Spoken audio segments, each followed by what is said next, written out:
ஜெபம் பண்ண கடவோம்.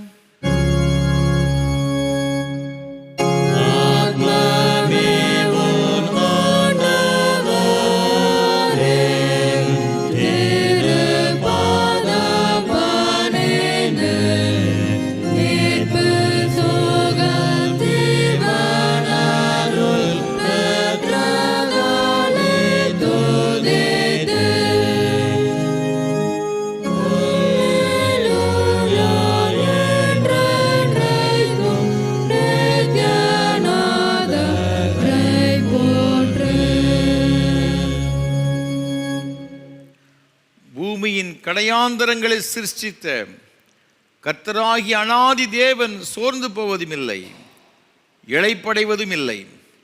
சோர்ந்து போகிறவனுக்கு அவர் பலன் கொடுத்து சத்துவம் இல்லாதவனுக்கு சத்துவத்தை பெருக பண்ணுகிறார்.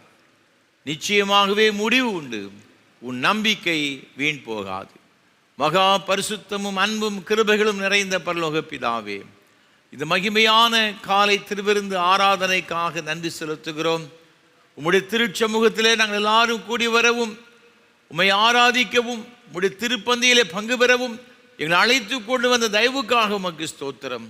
இந்த ஆராதனை தெய்வீக பிரசனைகளோடு கூட இருந்து அப்பத்தை பிட்கையிலே தம்மை வெளிப்படுத்தி உம்முடைய அன்பினாலும் கிருபையிலும் நிறைத்து எங்களை ஆசீர்வதித்தருள வேண்டும் என்று மீட்பர் இயேசு கிறிஸ்துவின் மூலமாக ஜெபிக்கிறோம் பரிசுத்த பிதாவே, ஆமென். ஆராதனைக்கு ஆரம்பமாக ஆண்டோடைய பரிசுத்த நாமத்துக்கு மகிமை உண்டாக கீதம் 5 பாமாலை 9 பாடுவோம். பூலோகத்தாரே யாவரும் கர்த்தாவில் களி கூறுங்கள்.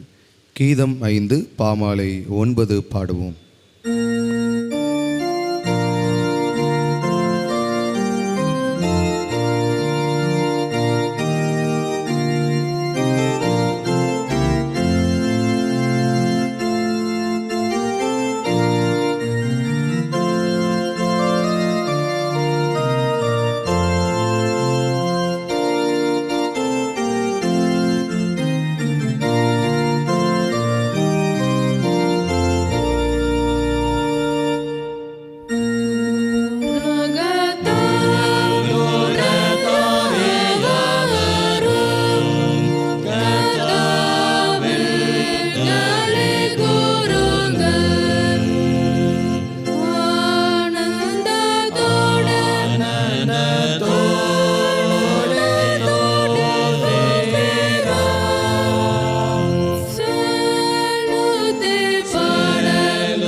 நின்றபடியே பிரார்த்தனை செய்வோமாக. எல்லா இருதயங்களையும், எல்லா விருப்பங்களையும், எல்லா ரகசியம் அறிந்திருக்கிற சர்வவல்ல தேவனே, நாங்கள் தேவனிடத்தில் பரிபூர்ணமாய் அன்பு கூறவும், ஒரு பரிசுத்த நாமத்தை உத்தமமாய் மகிமைப்படுத்தவும், ஒரு பரிசுத்த ஆவியின் ஏவுதலால் எங்கள் இருதயத்தின் சிந்தனைகளை சுத்தம் பண்ணியறல எங்கள் கர்த்தராகிய கிறிஸ்து மூலமாய் வேண்டிக் கொள்கிறோம்.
நம்முடைய கர்த்தராய் இருக்கிற இயேசு கிறிஸ்து சொன்னதாவது, நம்முடைய தேவனாகிய கர்த்தர் ஒருவரே கர்த்தர். உன் தேவனாகிய கர்த்தரிடத்தில் உன் முழு இதயத்தோடும் முழு ஆத்மாவோடும் உன் முழு மனதோடும் உன் முழு பலத்தோடு அன்பு கூறுவாயாக என்பது பிரதான கற்பனை. இதற்கு ஒப்பாய் இருக்கிற இரண்டாம் கற்பனை என்னவென்றால், உன்னிடத்தில் நீ அன்பு கூறுவது போல் பிறரிடத்தில் அன்பு கூறுவ என்பது. இவைகளும் பெரிய கற்பனை வேறொன்றும் இல்லை. இவ்விரண்டு கற்பனைகள் நியாயப்பிரமாண முழுமையும் தீர்க்க தரிசனங்களும் அடங்கி இருக்கிறது என்பதே.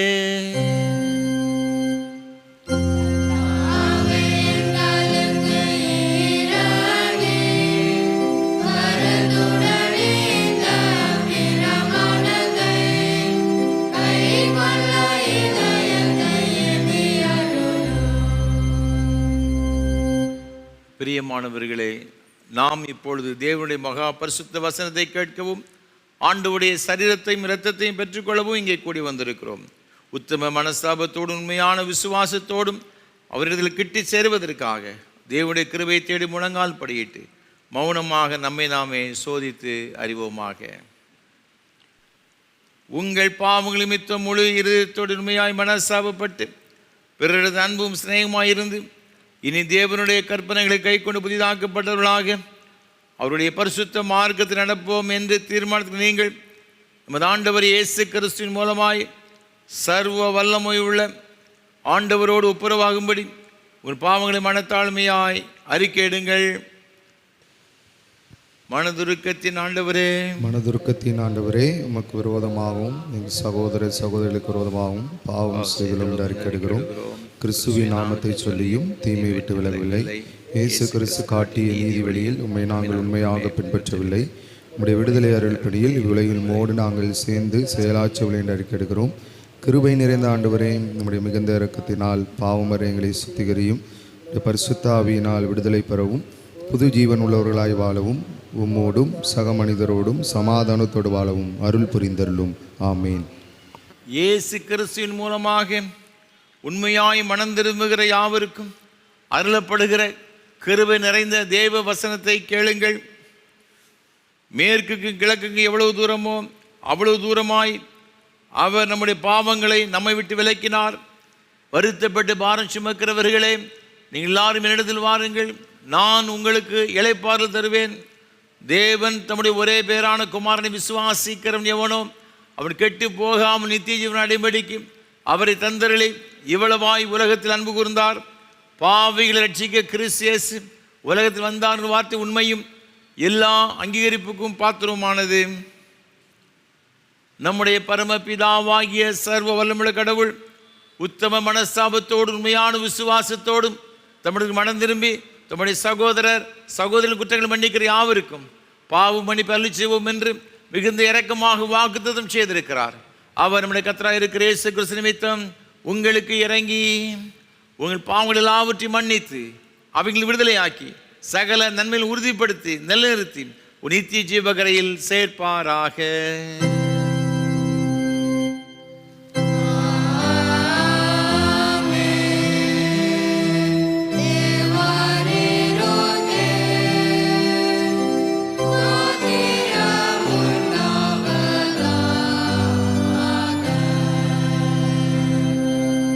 கர்த்தர் உங்களோடு இருப்பாராக.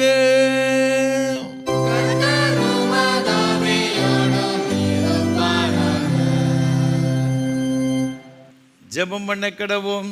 பெந்தேகோஸ்தே திருநாளுக்கு பின்வரும் 17ஆம் ஞாயிறுக்குரிய சொர்க்க ஜெபம். இறை மக்களும் ஆசாரியர்களே, கருணை நிறைந்த கர்த்தாவே, உம்மால் தெரிந்து கொள்ளப்பட்ட உமது ஜனங்களை கொண்டு உம்முடைய இறைப்பணியை நிறைவேற்ற அழைத்தமைக்காக நன்றி செலுத்துகிறோம். தேவையுள்ளோர் மத்தியில் உமது ஊழியத்தை நிறைவேற்ற எங்களை ஆசாரியர்களாக அழைத்து அபிஷேகம் பண்ணியிருக்கிறீர். பாவிகளை ரட்சிப்பின் பாதையில் வழிநடத்தவும் நித்திய வாழ்வை பெற்றுக்கொள்ளவும் நோயுற்றவர்களை குணப்படுத்தவும் பலவீனர்களை பலப்படுத்தவும் எங்களுக்கு வேண்டிய உமது கிருபையையும் ஞானத்தையும் ஈந்திரளி வழிநடத்திட வேண்டும் என்று ஆண்டவர் இயேசு கிறிஸ்துவின் மூலமாய் வேண்டிக் கொள்கிறோம்.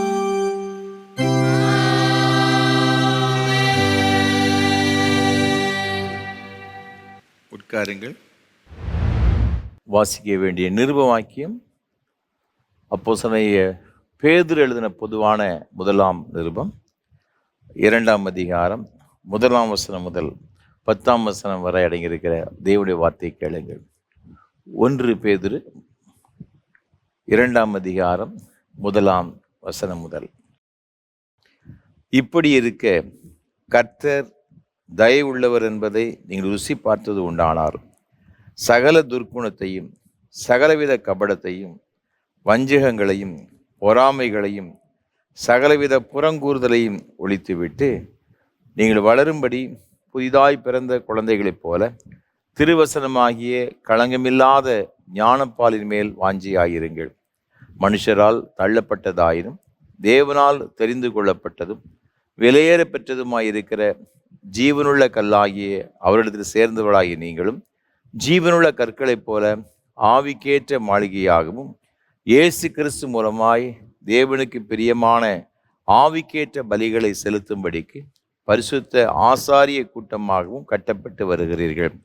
அந்தபடியே இதோ தெரிந்து கொள்ளப்பட்டதும் விலையேற பெற்றதுமாயிருக்கிற மூலைக்கல்லை சீயோனில் வைக்கிறேன்.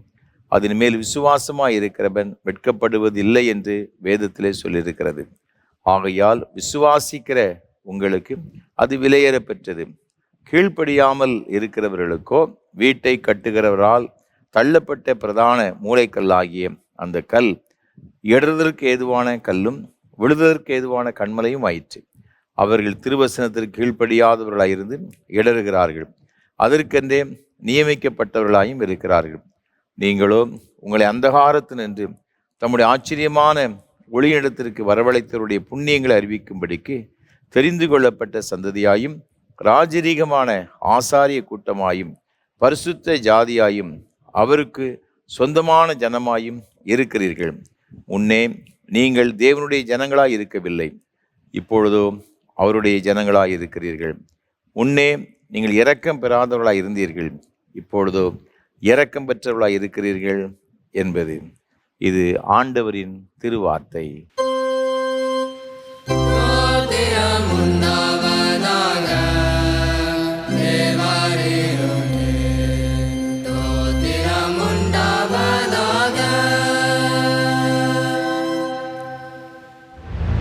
பரிசுத்த சுவிசேஷ வாக்கியம் பரிசுத்த மார்க் எழுதின நற்செய்தி நூல் 1ஆம் அதிகாரம் 35ஆம் வசனம் முதல் 39ஆம் வசனம் வரை அடங்கியிருக்கிற தேவனுடைய வார்த்தையை கேளுங்கள்.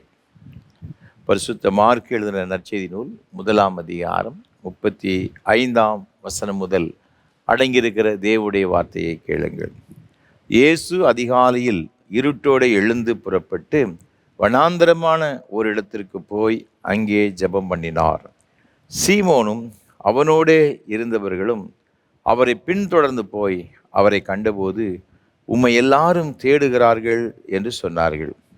அவர்களை அவர் நோக்கி, அடுத்த ஊர்களிலும் நான் பிரசங்கம் பண்ண வேண்டுமாதலால் அவ்விடங்களுக்கு போவோம், வாருங்கள், இதற்காகவே புறப்பட்டு வந்தேன் என்று சொல்லி கலிலேய நாடெங்கும் அவருடைய ஜெப ஆலயங்களில் அவர் பிரசங்கம் பண்ணி கொண்டும் பிசாசுகளை துரத்தி கொண்டும் இருந்தார் என்பது. இது கிறிஸ்துவின் நற்செய்தி.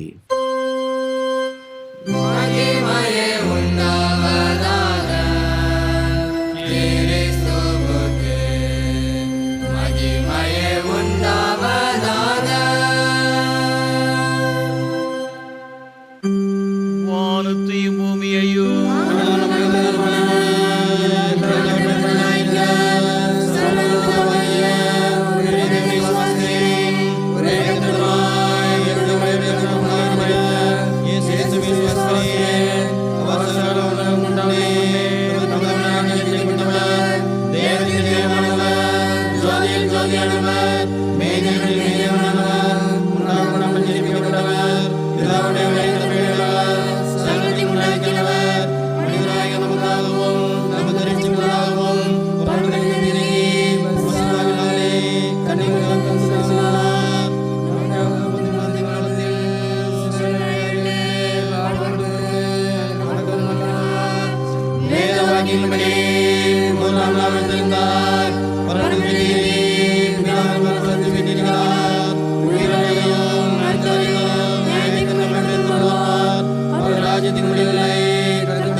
கர்த்தரும் உலக இரட்சகருமான இயேசு கிறிஸ்துவின் ஈடிணையற்ற நாமத்தினாலே திருநெல்வேலி திருமண்டலம் கல்லடைக்குறிச்சி சிஎஸ்ஐ கிறிஸ்து ஆலயத்தின் சார்பாக இந்த ஆராதனை வேளையிலே கர்த்தரை ஆராதிக்கும்படியாய் வந்திருக்கிற உங்கள் அனைவரையும் அன்போடு கூட வாழ்த்துகிறேன்.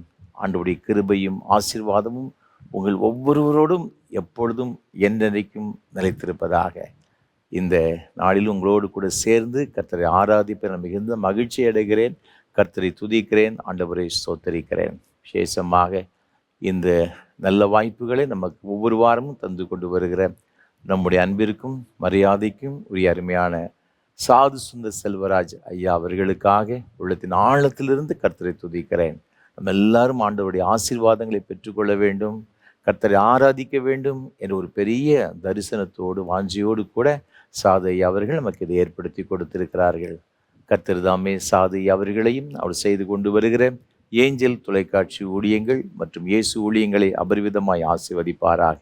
நம்முடைய தனி ஜெபங்களிலே, குடும்ப ஜெபங்களிலே சாதை அவர்களுக்காக அவர் செய்து கொண்டு வருகிற இந்த உன்னதமான ஊழியங்களுக்காக நாம் ஜெபிப்போம். ஆண்டவருடைய ஆசீர்வாதங்களை நாம் பெற்றுக்கொள்வோம். அது மாத்திரமல்ல, இந்த ஆராதனை வேளையை மிகுந்த ஜெபத்தோடும் அதிக பிரயாசத்தோடும் ஒவ்வொரு வாரமும் உங்களுக்கு வழங்கி கொண்டு வருகிறோம். உங்களுடைய ஜெபங்கள் அதிகமாக எங்களுக்கு தேவை. எனக்காக, என்னோடு கூட இந்த ஊழியத்தில் பங்கெடுத்து கொண்டு வருகிற ஒவ்வொரு கர்த்தருடைய பிள்ளைகளுக்காகவும் விசேஷமாக நீங்கள் ஜெபிக்கும்படியாக அன்போடு நான் கேட்டுக்கொள்கிறேன். அது மாத்திரமல்ல, இந்த ஆராதனை வேளையை ஒளிப்பதிவு செய்வதற்கு ஏராளமான தேவைகள் உண்டு. அநேக மக்களுக்கு இது மிகுந்த ஆசீர்வாதமாக இருப்பதை எண்ணி நான் ஆண்டவரை துதிக்கிறேன், ஸ்தோத்தரிக்கிறேன். கர்த்தர் உங்கள் உள்ளத்தில் ஏவுவார்னு சொன்னால் நீங்கள் தாராளமாக இந்த ஊழியங்களை ஆதரிக்க தாங்க முன்வரலாம். நிச்சயமாய் அதோடைய பலனை நீங்கள் இம்மையிலும் மறுமையிலும் ஆயிரமாக பெற்றுக்கொள்வீர்கள் என்பதில் சந்தேகம் கிடையாது. விசேஷமாக இந்த நாளிலும் கூட இந்த ஆராதனை வேளையை தாங்குவதற்கு முன்வந்த கோயமுத்தூரை சார்ந்த ஒரு அருமையான குடும்பத்தினருக்காக கர்த்தரை துதிக்கிறேன், ஸ்தோத்தரிக்கிறேன். அருமையான அம்மா திருமதி சரோஜினி ஆல்பர்ட் அம்மா அவர்களுக்காக ஆண்டவரை துதிக்கிறேன், ஸ்தோத்தரிக்கிறேன். நம்முடைய ஊழியங்கள் அதிகமாக நேசிக்கிறவர்கள், நமக்காக ஜெபிக்கின்ற ஒரு அருமையான தாயார். கர்த்தர் தாமே அருமையான அம்மா அவர்களையும் தேவன் அவர்கள் கொடுத்த அருமையான மகள் மருமகன் அவருடைய குடும்பத்தை ஆண்டவர் தாமே அபரிமிதமாக ஆசீர்வதிப்பாராக. வேத வசனம் சொல்லுகிறபடியும் ஏசாயா தீர்க்கதரிசியின் புஸ்தகம் 58ஆம் அதிகாரம் 11ஆம் வசனத்தில், கர்த்தர் நித்தமும் உன்னை நடத்தி மகா வறட்சியான காலங்களில் உன் ஆத்துமாவை திருப்தியாக்கி உன் எலும்புகளை நெனமுள்ளதாக்குவார். நீ நீர்ப்பாய்ச்சலான தோட்டத்தைப் போலவும் வற்றாத நீரூற்றைப் போலவும் இருப்பாய் என்ற வார்த்தையின்படி கர்த்தர் தாமே அம்மா அவர்களையும் அவருடைய அன்பு மகளுடைய குடும்பத்தையும் ஒவ்வொரு நாளும் நடத்தி ஆண்டவர் அவருடைய ஆத்துமாவை திருப்தியாக்கி எல்லா விதமான சரீர ஆரோக்கியத்தினாலும் நன்மையினாலும் நிரப்பி அவர்களை ஆசீர்வதிப்பாராக. நீங்கள் இப்பொழுது இருக்கிறதை பார்க்கலாம், 1000 மடங்கு அதிகமாகும்படி உங்கள் பிதாக்களின் தேவன் கர்த்தர் சொல்லியபடியே உங்களை ஆசீர்வதிப்பார் என்ற வார்த்தையின்படி அம்மா அவர்களையும் அவருடைய மகளுடைய குடும்பத்தையும் ஆண்டவர் தாமே அபரிவிதமாக ஆசீர்வதித்து நன்மையினாலும் கிருபையினால் நிரப்புவாராக. அது மாத்திரமல்ல, இந்த ஊழியங்களுக்காய் பல வகையில் உதவி செய்கிற உங்கள் எல்லாருக்காகவும் ஆண்டவரை துதிக்கிறேன், ஸ்தோத்தரிக்கிறேன். உங்களுடைய ஜெபங்களுக்காக மற்றும் உங்களுடைய ஆதரவு எல்லாவற்றுக்காக கர்த்தரை துதிக்கிறேன். தொடர்ந்து எங்களுக்காக நீங்கள் வேண்டிக் கொள்ளுங்கள். கர்த்தருடைய ஆசீர்வாதமும் சமாதானம் கிருபையும் உங்கள் அனைவரோடு கூட என்றும் என்றும் சதா காலங்கள் நிலைத்திருப்பதாக. ஆமேன், ஆமேன்.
தொடர்ந்து கர்த்தர் நம்மோடு கூட பேசும்படியாக நாம் ஜெபம் செய்வோம்.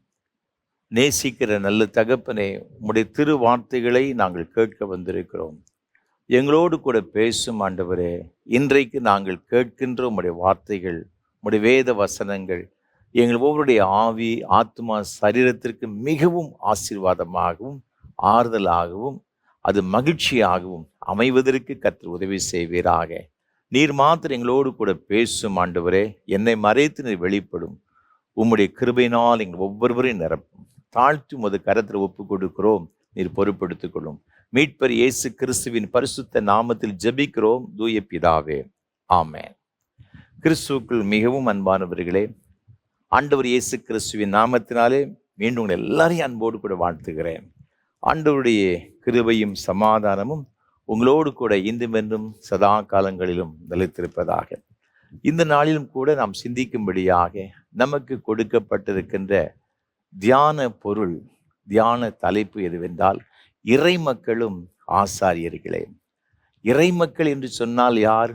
ஆண்டவருடைய பிள்ளைகள், அவர்களும் ஆசாரியர்களே என்ற தலைப்பின் கீழ் நாம் தியானிக்கும்படியாக இன்றைக்கு அழைக்கப்பட்டிருக்கின்றோம். ஆதாரமாக தெரிந்து கொண்ட வேத வசனம், நாம் நிருப வாக்கியமாக வாசிக்க கேட்ட வேத பகுதியாகிய அப்போஸ்தலனாகிய பேதுரு எழுதின பொதுவான முதலாம் நிருபம் 2ஆம் அதிகாரம் 9ஆம் வசனம்.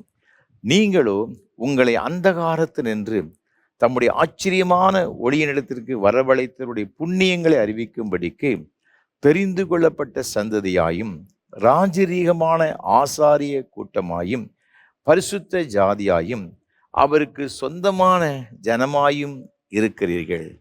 கிறிஸ்துவுக்குள் மிகவும் பிரியமானவர்களே, நாம் வாசிக்க கேட்ட இந்த வேத பகுதியிலே ஆண்டவர் தம்முடைய பிள்ளைகளுக்கு அவர் இவ்வாறாக எழுதுகிறார்.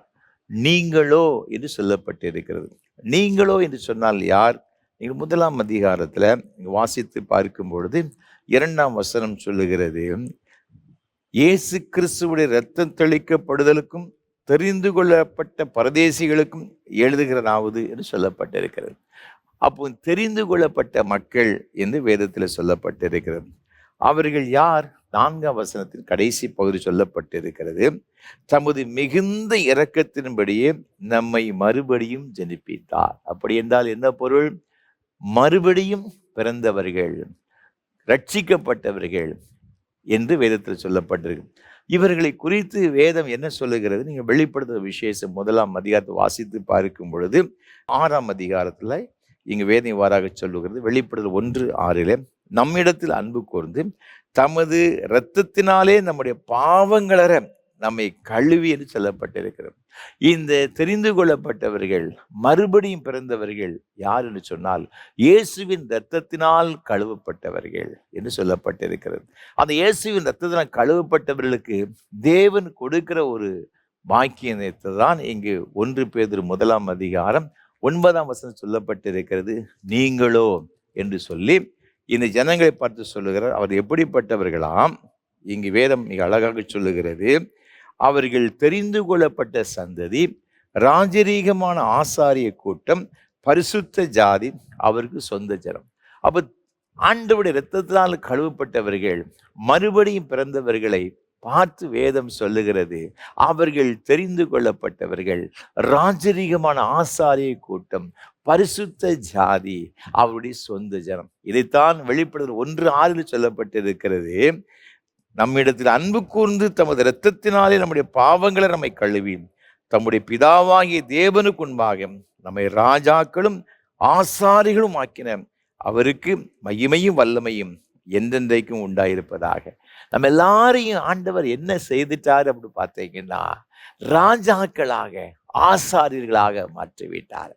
ஆண்டவரால் தெரிந்து கொள்ளப்பட்ட பிள்ளைகள், மறுபடியும் பிறந்தவர்கள், இயேசுவின் இரத்தத்தினாலே கழுவப்பட்டவர்கள், ரட்சிக்கப்பட்டவர்கள், அவருடைய சொந்த ஜனமாக அவர் அழைக்கப்படுகிற அந்த பிள்ளைகள் எப்படிப்பட்டவர்களா? ராஜரீக ஆசாரிய கூட்டம். அதைத்தான் இன்றைக்கு நாம் சிந்திக்க போகிறோம். இறைமக்கள் என்று சொன்ன ஆண்டவரால் தெரிந்து கொள்ளப்பட்ட, ரட்சிக்கப்பட்ட அந்த பிள்ளைகள் எல்லாரும் ஆசாரியர்கள் என்று சொல்லப்பட்டிருக்கிறது. அப்படி என்றால் இன்றைக்கு நீங்களும் நானும் இயேசுவின் இரத்தத்தால் கழுவப்பட்டு இருக்கிறோம். மறுபடியும் பிறந்த ஒரு அனுபவம் நமக்கு இருக்கிறது.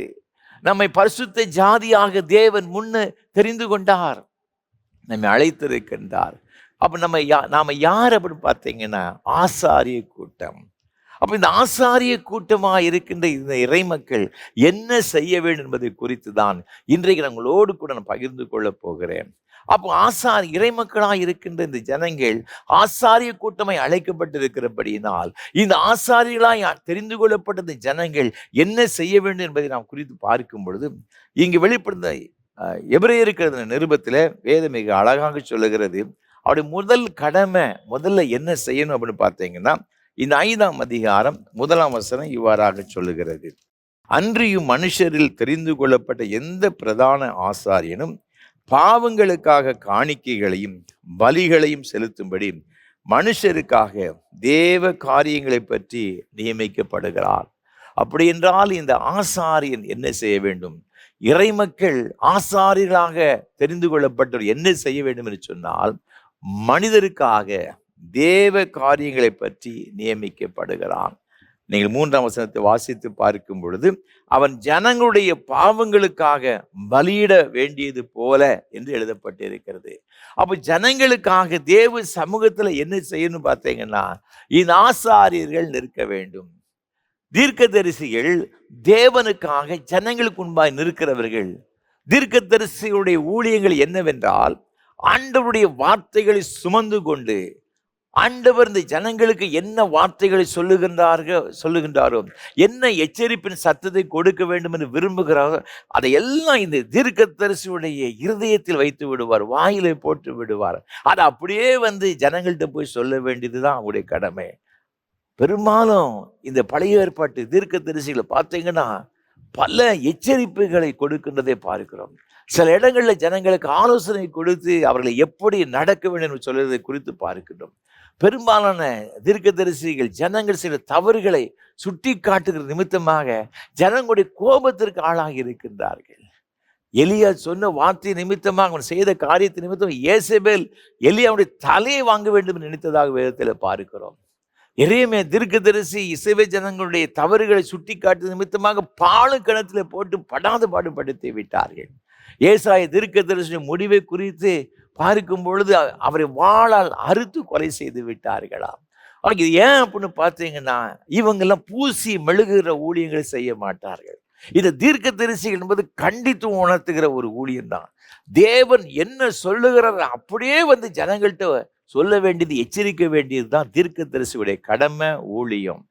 ஆனால் இந்த ஆசாரின் ஊழியம் என்ன அப்படின்னு பார்த்தீங்கன்னா, தேவ சமூகத்துல மனிதர்களுக்காக நிற்பது. ஜனங்கள் பாவம் செய்கின்றவர்கள், பலவீனம் உள்ளவர்கள் தான். வசனம் அப்படித்தான் இருக்கு. அவர்கள் பலவீனம் உள்ளவர்கள், அவர்களுக்காக தேவ காரியங்களை பற்றி பேசுவதற்காக தேவ சமூகம் நியமிக்கப்படுகிறான். பரிந்து பேசும்படியாக. ஆண்டவரே, இந்த ஜனங்கள் தெரியாமல் செய்து விட்டார்கள், மன்னியும் ஆண்டவரே. எப்பொழுதெல்லாம் இஸ்ரவேல் ஜனங்கள் மீது கோபம் மூழ்கிறத மோசே சொல்லுவான், நீ உடனே தூப கலசத்தை எடுத்துக்கொண்டு ஆசரிப்பு கூடாரத்துக்கு போ என்று சொல்லுகிறதை பார்க்கிறோம். ஆண்டவருடைய உக்கிர கோபத்தை தணிப்பதற்காகத்தான் இந்த ஆசாரியர்கள் தேவ சமூகத்தில் மன்றாடுகிறார்கள், பலி செலுத்தப்படுகிறார்கள் என்பதாக இங்கு வேதத்திலே நாம் பார்க்கின்றோம். வேதத்தில் வாசித்து பார்க்கும் பொழுது ஆண்டவராக இருக்கிற இயேசு கிறிஸ்துவை குறித்து இங்கு வேதம் சொல்லுகிறது. நீங்கள் இதே எபிரேயருக்கு நிருபம் 3ஆம் அதிகாரத்தில் 1ஆம் வசனம் சொல்லுகிறது, இப்படி இருக்க பரம அழைப்புக்கு பங்குள்ளவர்களாகிய பரிசுத்த சகோதரரே, நாம் அறிக்கை பண்ணுகிற அப்போஸ்தலரும் பிரதான ஆசாரியருமாய் இருக்கிற கிறிஸ்து இயேசுவை கவனித்து பாருங்கள் என்பதாக இங்கு சொல்லப்பட்டிருக்கின்றதை நாம் பார்க்கிறோம். அப்ப இயேசு கிறிஸ்து ஒரு சிறந்த ஒரு பிரதான ஆசாரியராக இருக்கிறார். ஜனங்களுக்காக தேவ சமூகம் மன்றாடுகிறார். அவரை போல் ஒரு சிறந்த பிரதான ஆசாரியர் யாருமே கிடையாது. நீங்க இதே எபிரேயருக்கு எழுதின நிருபத்தில் 7ஆம் அதிகாரத்தில் வாசித்து பார்க்கும் பொழுது அவரை குறித்து மிக அழகாக சொல்லப்பட்டிருக்கிற 17ஆம் வசனத்துல, நீர் மெல்கிசேதேக்கின் முறைமையின்படி என்றென்றைக்கும் ஆசாரியராய் இருக்கிறீர். இயேசு கிறிஸ்து மெல்கிசேதேக்கின் முறைமையின்படி பெரிய ஒரு ஆசாரியராக இருந்தார். ஆகவே தான் லூக்கா 23:34 சிலுவையிலே தொங்கும் பொழுது தன்னை அடித்தவர்களை, தன்னை துன்பப்படுத்தினவர்களை, காயப்படுத்தினவர்களை, துப்பினவர்களை, பரிகாசம் பண்ணினவர்களை பார்த்து சொல்லுகின்றார், பிதாவே இவருடைய பாவங்களை மன்னியும் என்று சொல்லுகிறதை பார்க்கிறோம். ஆண்டவரே, பிதாவே உம்முடைய தண்டனை இந்த ஜனங்களுக்கு வந்துவிடக் கூடாது, என்னுடைய இரத்தத்தை இவர்களுக்காய் சிந்திருக்கின்றேன் பலியாக, இவருடைய பாவங்கள் எல்லாம் மன்னிக்க வேண்டும் சொல்லி மன்றாடுகின்றதை பார்க்கின்றோம். 106ஆம் சங்கீதத்திலே நாம் வாசித்து பார்க்கும் பொழுது 19ஆம் வசனத்திலிருந்து 23ஆம் வசனம் வரை உள்ள வசனங்களில் மிக அழகாக சொல்லுகிற, இஸ்ரவேல் ஜனங்கள் எகிப்திலிருந்து அவர் கானான் தேசத்துக்கு புறப்பட்டு வரும்பொழுது ஓரே பர்வதத்துக்கு வருகின்றார்கள். நியாயப்பிரமாணத்தை பெற்றுக்கொள்ளும்படியாக மோசே மலைக்கு சென்று விட்டான். கீழே இங்கு ஆரோன் இருக்கின்றான். ஜனங்கள் எல்லாரும் வந்து சொன்னார்கள், எங்களுக்கு முன்பாக செல்லும் தெய்வங்களை உண்டு பண்ணும் என்று சொல்லி நச்சரித்து விட்டார்கள் ஆரோனை. வேறு வழி கிடையாது. தங்களிடத்தில் எல்லா பொன்னையும் வெள்ளியும் கொடுக்கின்றார்கள். அதை உருக்கினார்கள். ஒரு கன்றுக்குட்டி வந்து விட்டது. நடந்தது என்ன இங்கு வேத வசனம் சொல்லுகிறது. இங்கே 106ஆம் சங்கீதம் 19ஆம் வசனத்திலே, அவர்கள் ஓரேபிலே ஒரு கன்றுக்குட்டியை உண்டாக்கி வார்ப்பிக்கப்பட்ட விக்கிரகத்தை நமஸ்கரித்தார்கள். தங்கள் மகிமையை புல்லை தின்கிற மாட்டின் சாயலாக மாற்றினார்கள். எகிப்திலே பெரிய கிரியைகளையும் காமின் தேசத்திலே அதிசயங்களையும் சிவந்த சமுத்திர தண்டையிலே பயங்கரமானவர்களையும் செய்தவராகியும் தங்கள் இரட்சகரான தேவனை மறந்தார்கள் என்று சொல்லப்பட்டிருக்கிறது. ஆண்டவர் எத்தனையோ அற்புதங்களை செய்தார். எகிப்திலே 10 வகையான வாதைகள் வந்தது. ஆனால் ஒன்று கூட இஸ்ரவேல் ஜனங்களை சேதப்படுத்தவில்லை. கடைசி சங்கார தூதன் வந்தான். எகிப்திலே பயங்கரமான மரண ஓலல்கள், புலம்பலுடைய சத்தம் கேட்டது. இஸ்ரேல் மக்கள் காக்கப்பட்டார்கள். வனாந்திரத்திலே நடந்து வந்தார்கள். முன்னே செங்கடல், இருவரமும் வனாந்திரம், பின்னால் பார்வோன். எவ்வளவு ஆச்சரியமா இந்த ஜனங்களை கர்த்தர் நடத்தி கொண்டு போனார். செங்கோலை நீட்டினான், கடல் 2ஆய் பிரிந்தது. ஜனங்கள் ஆச்சரியமாய் வெட்டாந்தரையில் நடந்து போவது போல் போனார்கள். 3 நாளை நடந்து போனார்கள். அக்கறைப்பட்ட பிறகு தண்ணீர் தாகமாய் இருந்தது. ஒரு இடத்திற்கு சென்றார்கள். தண்ணீர் கசப்பாய் இருந்தது. ஒரு குப்பை வெட்டி உள்ளே போட்டார், மதுரமாய் மாறிற்று. தண்ணீர் தாகம் எடுத்தது. கண்மலையை பிளந்து தண்ணீரை கொடுத்தார். பசியாயிருந்தார்கள். வானத்தை திறந்து தூதர்கள் சாப்பிடுகிற மன்னாவினால் போஷித்தார். இந்த ஜனங்கள் மறந்து போனார்கள். ஆண்டவருடைய கரத்தில் எத்தனையோ நன்மைகளை பெற்று நாம் அநேகர்கள் மறந்து போய் விடுகிறோம். தம்முடைய இரட்சகராய் இருக்கிற கண்மலையை மறந்து போனார்கள் வசனம் சொல்லுகிறது. மாட்டை தின்கிற இந்த புல்லை தின்கின்ற இந்த மாட்டிற்கு ஒப்பாக ஒரு கன்றுக்குட்டியை உருவாக்கி அவர் அதை நமஸ்கரிக்க ஆரம்பித்தபடினால் தேவ கோபம் வெளிப்பட்டதுங்க.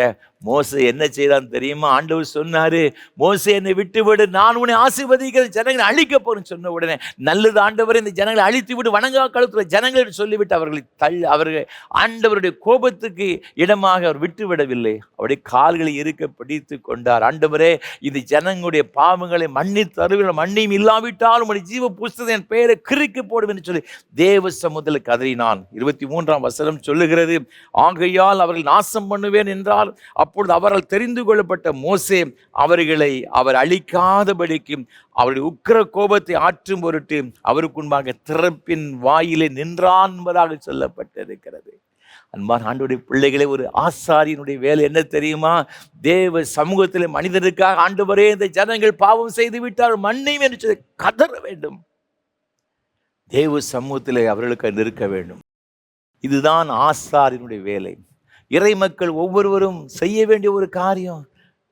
இது ஆசாரியர்கள் பார்த்துக் கொள்வார்கள். ஐயா, ஒரு குருவானவருடைய ஊழியம், ஒரு சபை ஊழியருடைய ஊழியம் அவர்கள் செய்யட்டும் என்று சொல்லி நாம ஏதோ சண்டே சர்வீஸுக்கு போனோம், காணிக்கை போட்டு ஜெபம் பண்ணணும், வீட்டுக்கு போனோம், சாப்பிட்டோம், தூங்கணும், நம்ம வேலையை பார்த்தோம், திங்கக்கிழமை என்பது அல்ல. அன்பானவர்களே, நாங்கள் எவ்வாறு இந்த ஆசாரியத்துவ ஊழியத்திற்கு அழைக்கப்பட்டிருக்கிறோம், அதே போல் புதிய ஏற்பாட்டின் காலத்தில் எல்லாரையும் தேவன் அழைத்திருக்கின்றார்.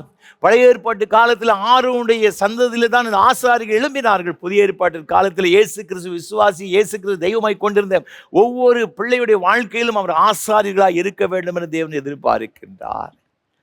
நம்மை சுற்றிலும் உள்ள ஜனங்களுக்காக நாம் என்ன செய்திருக்கின்றோம்? தேவ சமூகத்தில் அவர்களுக்காக நாம் காத்து கிடக்கின்றோமா? நாம் கண்ணீர் வடித்திருக்கின்றோமா? ஏதாவது சொல்லியிருக்கின்றோமா? உனக்காக இயேசு மரித்தார், இன்றைக்கு இந்த இயேசுடைய நேசிக்கிறவர் சீக்கிரம் வரப்போகிறார், அப்படி வருகைக்கு ஆயத்தமாயிரு என்று சொல்லி என்றைக்காவது சொல்லியிருக்கின்றோமா? அழித்து போகிற ஜனங்களை குறித்து நமக்கு பாரம் இருக்கிறத நாம் யோசித்து பார்க்க வேண்டும்.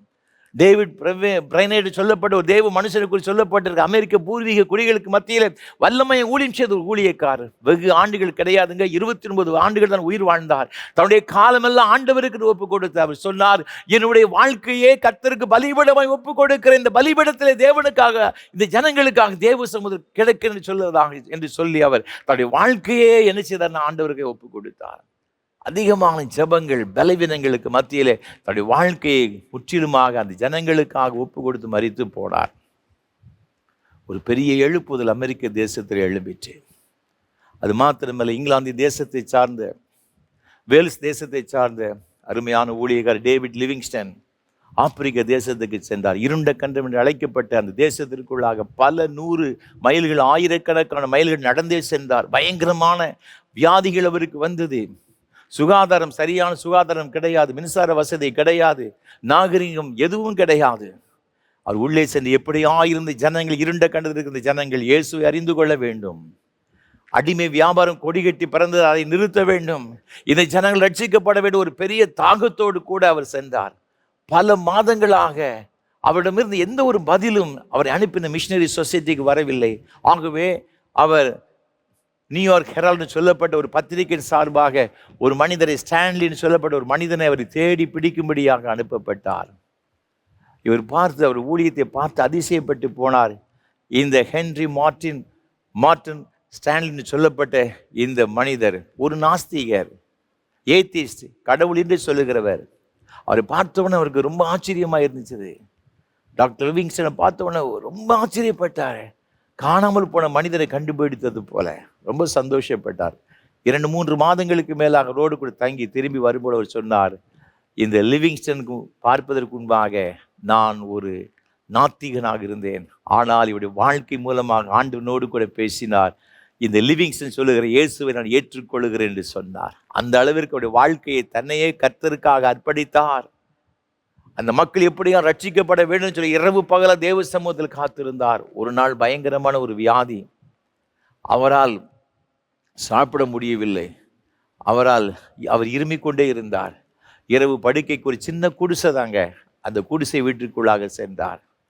ஆண்டவருடைய சமூகத்திலே ஜெபம் பண்ணி, ஆண்டவரே இந்த இருண்ட கண்டமாகி இந்த ஜனங்கள் ஆப்பிரிக்க தேசத்தின் ரட்சியும் ஆண்டவரே, தேவ சமூகத்தில் கண்ணீரோடு கூட ஜெபித்து படுக்கைக்கு சென்றார். விடியற்காலம் ஆனது, வெகு நேரம் ஆகியது, கதவு திறக்கப்படவில்லை. அவரால் ரட்சிக்கப்பட்ட விசுவாசிகள் காலையில் வந்து பார்த்தார்கள், இன்னும் கதவு திறக்கப்படவில்லை. தட்டி பார்த்தார்கள், திறக்க சொன்னவுடைய கதவை திறந்து உள்ளே போனார். அதிர்ச்சி அடைந்தார்கள். டேவிட் லிவிங்ஸ்டன் அவர் ஜெபம் பண்ணினபடியே தன்னுடைய உயிரை ஆண்டவருக்கென்று ஆண்டவருடைய சமுதிரம் ஒப்புக் கொடுத்தார். எந்த தேசத்தை அதிகமாக நேசித்தாரோ அந்த தேசத்திலே தன்னுடைய ஜீவனையும் கொடுத்தார். அவரை நேசித்த அந்த ஆப்பிரிக்க தேச மக்கள் என்ன செய்தாலும் தெரியுமா, என் தேசத்தை அதிகமாக நேசித்த அந்த லிவிங்ஸ்டனை நாங்கள் அடக்கம் பண்ணுவதற்காக இங்கிலாந்து தேசத்தை கொண்டு போவதில்லை, இந்த தேசத்தான் இருக்க வேண்டும் என்று சொன்னார். ஆனால் மற்றவர்கள் எல்லாரும் அந்த தேசத்துக்கு கொண்டு போக வேண்டும் என்று சொன்னார்கள். ஆகவே என்ன செய்தாலும் தெரியுமா, அவருடைய இருதயத்தை எடுத்து அவருடைய குடிசைக்கு முன்பாக இந்த ஒரு மரத்தின் கீழ் புதைத்து விட்டார். ஒருவேளை டேவிட் லிவிங்ஸ்டனுடைய சரீரம் இந்த இங்கிலாந்து தேசத்தை கொண்டு போனாலும் கூட அவருடைய இருதயம் இங்கே தேசத்தில் இருக்க வேண்டும் என்று சொல்லி அவருடைய இருதயத்தை எடுத்து புதைத்து வைத்தார்கள். அவருடைய சரீரத்தை பானம் பண்ணி கிட்டத்தட்ட 11 மாதங்கள் பிரயாணப்பட்டு அவருடைய உடம்பை தூக்கி கொண்டு ஆயிரக்கணக்கான மைல்கள் நடந்தே கொண்டு கப்பல் ஏறி இங்கிலாந்து தேசத்துக்கு கொண்டு வந்தார்கள். அங்கே இருக்கின்ற வெஸ்ட்மினிஸ்டர் அபேன்னு சொல்லப்பட்ட ராஜாக்களும் ராணிகளும் அந்த தேசத்தில் உயர்ந்த இடத்தில் இருக்கின்ற மக்களுக்காய் இருக்கின்ற அந்த கல்லறையிலே ஒரு ராஜ மரியாதையோடு கூட அடக்கம் பண்ணப்பட்டார். அந்த அடக்கத்துக்கு பிறகு அந்த அடக்க ஆராதனை நடக்கவில்லை. ஒரு மிஷினரி, ஒரு எழுப்புதல் ஒரு கூட்டமாக நடைபெற்றது. அதன் மூலமாக ஏராளமான மக்கள் தங்கள் மிஷினரி பணிக்கென்று அர்ப்பணித்தார்கள். இவருடைய வாழ்க்கையின் மூலம் சொல்லப்பட்டவர் வில்லியம் கேரின்னு சொல்லப்பட்ட ஒரு பிரசித்தி பெற்ற ஒரு ஊழியக்காரர் நம்முடைய இந்திய தேசத்திற்கு வந்து இந்த மிஷினரிகளின் தந்தை என்று சொல்லி அழைக்கப்பட்ட இது வில்லியம் கேரி. அவர் பல மொழிகளிலே வேதாமத்தை மொழிபெயர்த்த ஒரு சிறந்த ஒரு ஊழியக்காரர். அன்பான ஆண்டவருடைய பிள்ளைகளே, ஒரு மனுஷனுடைய இந்த ஜெபங்கள் தன்னை ஆண்டவருக்கு என்று மனிதர்களுக்காக தேவ சமூகத்தை அர்ப்பணித்த ஒரு மனிதனுடைய வாழ்க்கையின் மூலமாக எத்தனை பெரிய எழுப்புதல் அடைந்திருக்கிறது. இறை மக்களாய் வாழும்படியாய் இருக்கின்ற நீங்களும் நானும் ஆண்டவருடைய ஆசாரிய கூட்டம் அழைக்கப்பட்டிருக்கிறோம், தெரிந்து கொள்ளப்பட்டிருக்கிறோம்.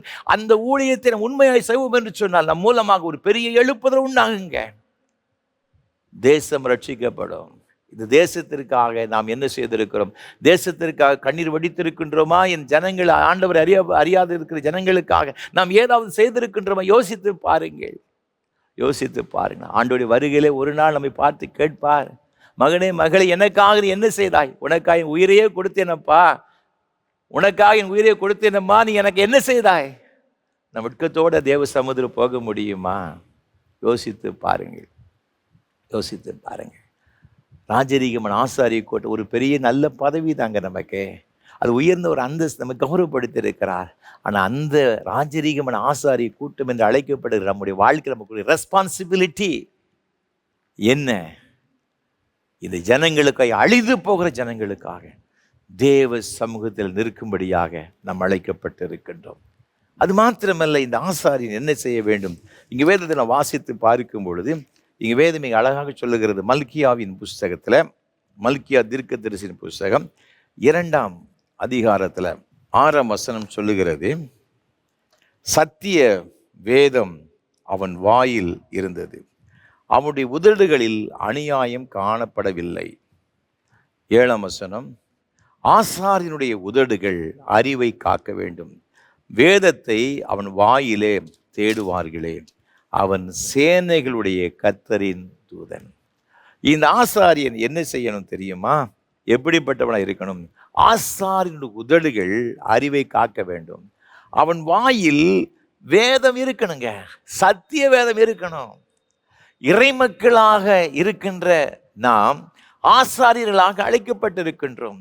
இந்த ஆசாரியனுடைய உதடுகளிலே சத்திய வேதம் இருக்கணும், அறிவை காக்க வேண்டும். ஏனென்றால் வேதத்தை அவன் வாயிலே தேடுவார்கள். இன்றைக்கு நாம் நம்முடைய வாழ்க்கையிலே வேதத்திற்கு எந்த அளவுக்கு முக்கியத்துவம் கொடுத்திருக்கின்றோம்? ஒரு காலத்தில் நம்முடைய குடும்பங்கள்லாம் வேத புஸ்தகம் அதிகம் கிடையாதுங்க.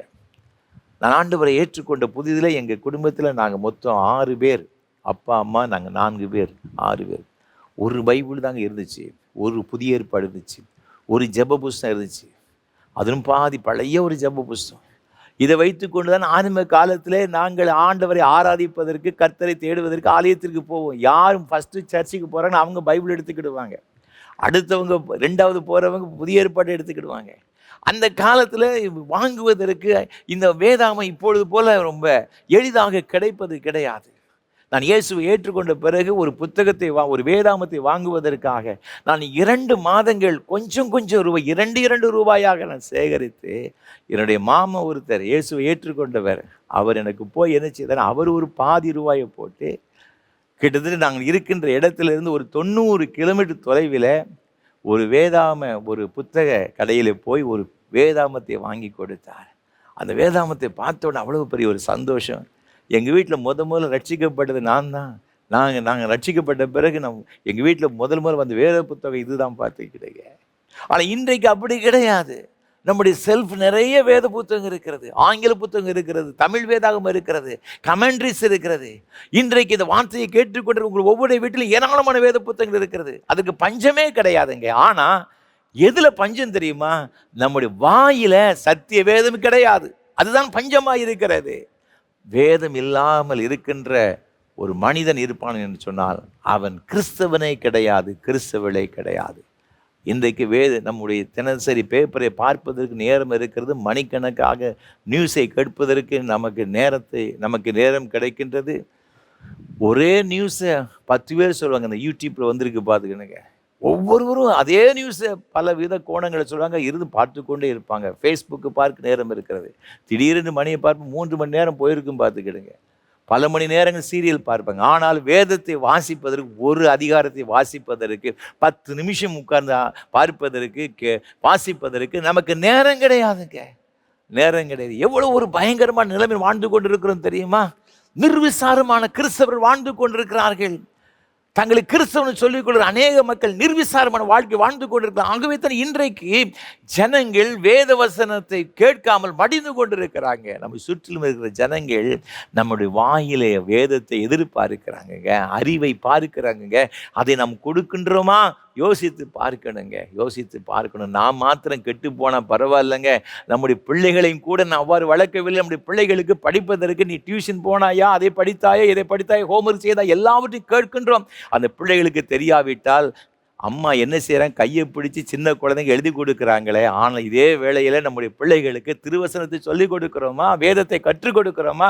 நீ வேதம் வாசித்தாயா, இன்றைக்கு ஜெப புஸ்தகத்தை படித்தாயா, சங்கீதத்தை மனப்பாடம் பண்ணினாயா? கேட்கின்றோமா? கேட்கவில்லைங்க. ஆகவே தான் இன்றைக்கு சமுதாயம் அழிந்து கொண்டிருக்கிறது. ஆண்டவர் விட்டு தூரமாய் போய் கொண்டிருக்கிறார்கள். இறை மக்கள் என்று சொல்லிக் கொள்கிறோம். நான் ஆண்டவருடைய பிள்ளை. யார் பிள்ளை அப்படி கேட்டால் ஏசப்பா பிள்ளைன்னு எவ்வளோ தைரியமாக சொல்கிறாங்க. ஏசப்பா பிள்ளை அந்த நீங்கள் ஆசாரியராக இருக்கிறீர்கள்னு சொன்னால் தேவ சமூகத்தில் இந்த ஜனங்களுக்கு நிற்கிறீர்களா? அப்படி எதிர்பார்க்கிற வேத வசனங்கள் வாயில் இருக்கிறதா? யோசித்து பாருங்கள். இல்லாவிட்டால் நாம் இறை மக்கள், ஆண்டவருடைய பிள்ளைகள் என்று சொல்லிக் கொள்வதில் ஒரு நியாயம் கிடையாதுங்க. நம்ம அநியாயம் பண்ணி கொண்டிருக்கின்றோம். ஆண்டவருடைய வார்த்தைகளை சுமந்து கொண்டு செல்லுகின்ற இங்கே வசனம் சொல்லுகிறவர்களை பார்த்து, அவன் சேனைகளுடைய கர்த்தரின் தூதன். யாரெல்லாம் இறை மக்களோ அவர்கள் ஒவ்வொருவரும் ஆண்டவருடைய வார்த்தைகளை சுமந்து செல்லுகின்ற கர்த்தருடைய தூதர்கள். அப்போ இந்த வசனத்தை என்ன செய்யணும், அதிகமாக நம்ம வாசிக்கணுங்க. எப்படி வாசிக்கணுமா? நீங்கள் வேதத்தில் வாசித்து பார்த்தீங்கன்னா, நீங்கள் இது 1 பேதுரு நிருபம் 1 நிருபம் 2ஆம் அதிகாரத்தில் நீங்கள் 2ஆம் வசனம் 3ஆம் வசனம் சொல்லுகிறது, சகல துர்க்குணத்தையும் சகலவித கபடத்தையும் வஞ்சகங்களையும் பொறாமைகளையும் சகலவித புறங்கூறுதலையும் ஒழித்துவிட்டு நீங்கள் வளரும்படி புதிதாய் பிறந்த குழந்தைகளைப் போல திருவசனமாகிய களங்கமில்லாத ஞானப்பாலின் மேல் வாஞ்சியாயிருங்கள். இந்த வேத வசனத்தை பற்றி சொல்லப்பட்டிருக்கிறது. களங்கமில்லாத ஞானப்பால். அது மீது என்ன செய்யணுமா, அதை குடிப்பதற்கு, அதை பருகுவதற்கு ரொம்ப வாஞ்சியாக இருக்கணுமா. சின்ன குழந்தைகள் இந்த பால் குடிப்பதில் எவ்வளோ ஒரு ஆசை. நல்ல ஹெல்த்தியான ஒரு பேபி என்ன செய்யணும்னு பார்த்தீங்கன்னா, நல்ல பால் குடிக்கும். பார்த்துக்கிடுங்க. பால் டைமுக்கு வரலைன்னா அது அழ ஆரம்பித்து விடும். ஒரு 2 நிமிஷம் லேட் ஆகிட்டுனா ஒரே கூப்பாடு போட்டு விடும்.